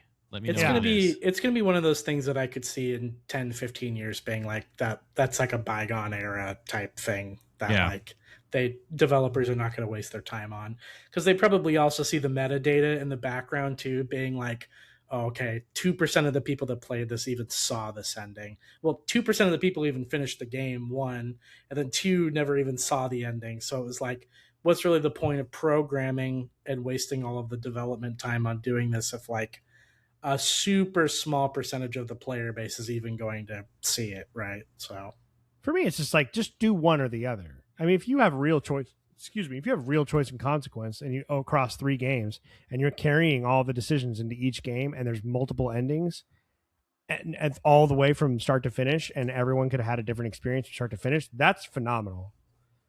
But if you're just going to grab, if the third game comes along and you're like, no, this didn't happen, that's the problem. It's like, pick one or the other and go with it all the way. Mm-hmm. And that's like Mass Effect's failure, was that basically the ending is this kind of down to 3 choices, no matter what you did prior, right? That was what made people upset. It was like, oh, okay, so I don't actually get to direct where this goes. But then you get into the whole. I think they almost would have been better just making an ending. Yeah. Don't even give it the option, because at the end of the day, what made it a good experience, like the first time I played Mass Effect 3, I ended up having a lot of people die on me, which sucked. But I also felt like it had a very impactful like meaning to it, where it was like the stakes were real. The stakes were really real, and it really felt like the world was ending, or the universe, I guess, or the galaxy was ending at that point. And so I almost preferred it and liked it, because my second playthrough, I made sure everybody survived. But that first time, it was just like people were dying, and I couldn't figure out why they were dying. And I didn't want to just go cheat. And then it just ended up being like a really cool experience, where it was like, you know what? Like, actually, I miss these characters, and they mean a lot more now because they've died, and it's made the story a lot more unique. So I like that part of it. But like at the end, it's like, I don't need to decide what the ending is. Like, tell me how it ends, right? Yeah. It's interesting. And we'll see what they do with this one, choice and consequence. There's a lot they can go. They can really go anywhere. I mean, I love the idea for Ciri is going to be able to, like, the leveling up that character. You'll have the Witcher stuff. You'll have her abilities, right? Mm-hmm. You'll have the melee abilities. So it's like I think they're setting themselves up for kind of a cool, another game with a lot of great build crafting.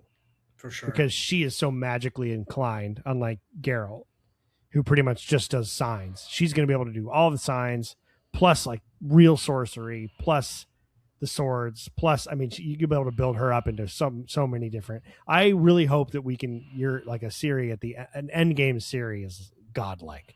What I love about Ciri too is, you mentioned godlike. What I love about Ciri is it's still kind of like mysterious, right? We still don't really know who she's becoming. Right? Like, we don't really understand what powers she actually has. We just know that something's inside of her, and she's like strong as shit, right? Like, so we don't really know like what that really develops into. And so now I would imagine Witcher 4, we're going to kind of see how that all unleashes, right? So I'm excited to see that, is like to get like the full picture of like who she can actually be. Which I would imagine is going to be unlike anybody's ever seen. So, Yeah, it's really cool. I mean, and they can take it wherever they want to, right? Because like in the story, like in the lore, you know, she's like a descendant of the superhuman, or not human, like the super being that elves tried to create, like a perfect magic user or whatever. And she's really, you know, that she's got that bloodline, and that's what makes her so powerful. That's why the Wild Hunt is after her, to use her to open up portals. Mm-hmm. Yeah. So it's like, but the idea of that is that like her power and her is truly limitless. So they can take this wherever they want. That's what I mean. I was like, how does that come to fruition? Like, what does that look like? Right. I'm hoping for like Jesse Faden level control. Yeah. Like the feeling of playing as her from in the beginning game, at the end of the game is like you're playing a different game. Like that's what I'm hoping for Witcher 4. Yeah. Like if I can, I want to be like uproot trees with force powers by the end of it, you know, like and float like Jesse does. Like, that's what I'm going for. I want to end the game with a snap of my fingers. Yeah, done. Enemy killed.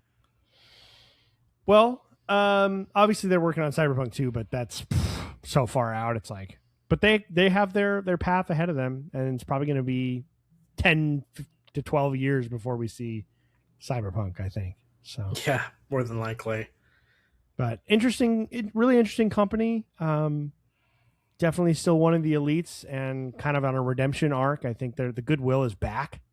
They've managed to refill that tank. I don't think they would ever get it back if they let it happen again. So I think they know, like you said, Kyle. And boy, I can't wait for more information about it. As soon as anything else comes out, we will be here talking about it. But any final thoughts at all, you guys, on CD Projekt and what's going on with them, and maybe what you have going on this week? Any final thoughts before we sign off for the evening? No, I'm excited for CD Projekt Red. Like you said, I think they're one of the best developers in the industry, and after the success of Cyberpunk and Witcher 3, I think that they have a bunch of new studios they opened up. I think they have a North American, I saw, foothold now, where they have a studio that's working on that new IP and stuff. So they're going to be an exciting company to watch. And I agree with you, Ian. I think that they would be foolish to squander all of this new goodwill that they have back. So I think that I think we're going to get some really good stuff out of them. I'm excited. Me too. Yeah.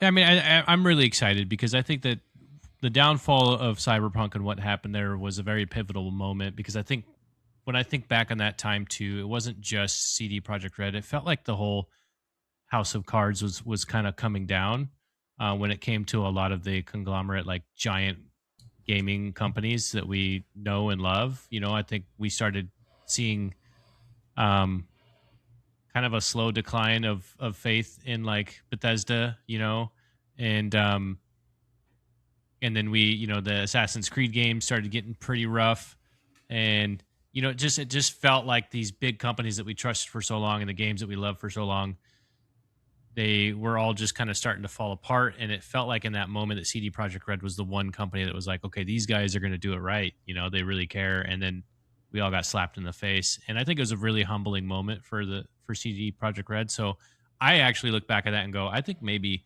that needed to happen.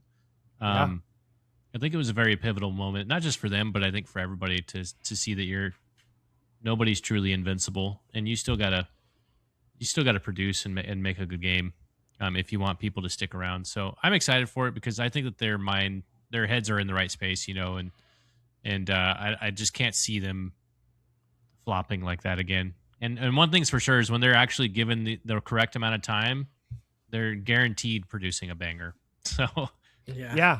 We know that much. It's just about how much time that's going to take. Like, treat it like GTA 6.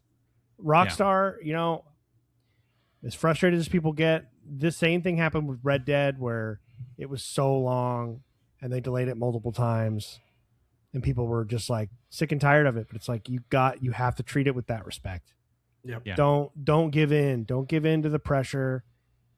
Don't release it until it's done, because Rockstar releases games and they're great the day they come out. Yeah. And GTA 5 has sold 200 million copies. So what I'm hoping they do too is be responsible with your reveals from now on out. Yeah. Too.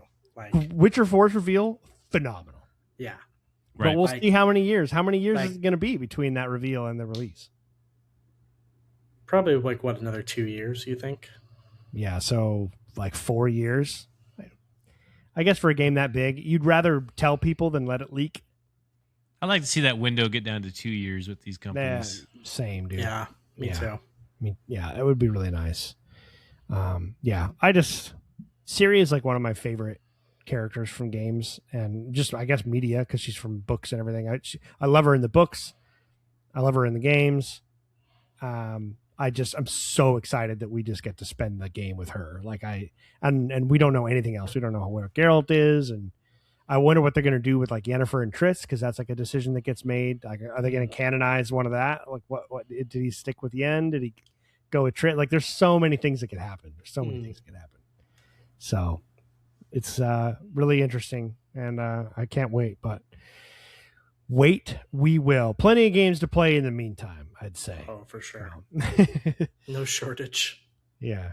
Awesome, guys. Well, thank you for sticking out a much longer episode. I think we just had to get everything off of our chest after a couple weeks of not doing a show. So really appreciate everyone sticking with us, including the two of you for hanging out with me for so long. Always. We're super Absolutely. pumped. Super pumped for. I'm ready for next week already. We'll have to come up with our topic and we'll send it out. Let's do the episode now. You know right. what? Let's keep do it rolling. All right. The top 5 disaster launches starts right now. 6-hour podcast. Right. All right, everybody. Have a wonderful, safe weekend, and we're excited to chat next week. But until then, later. See you guys. Stay safe. Later, guys.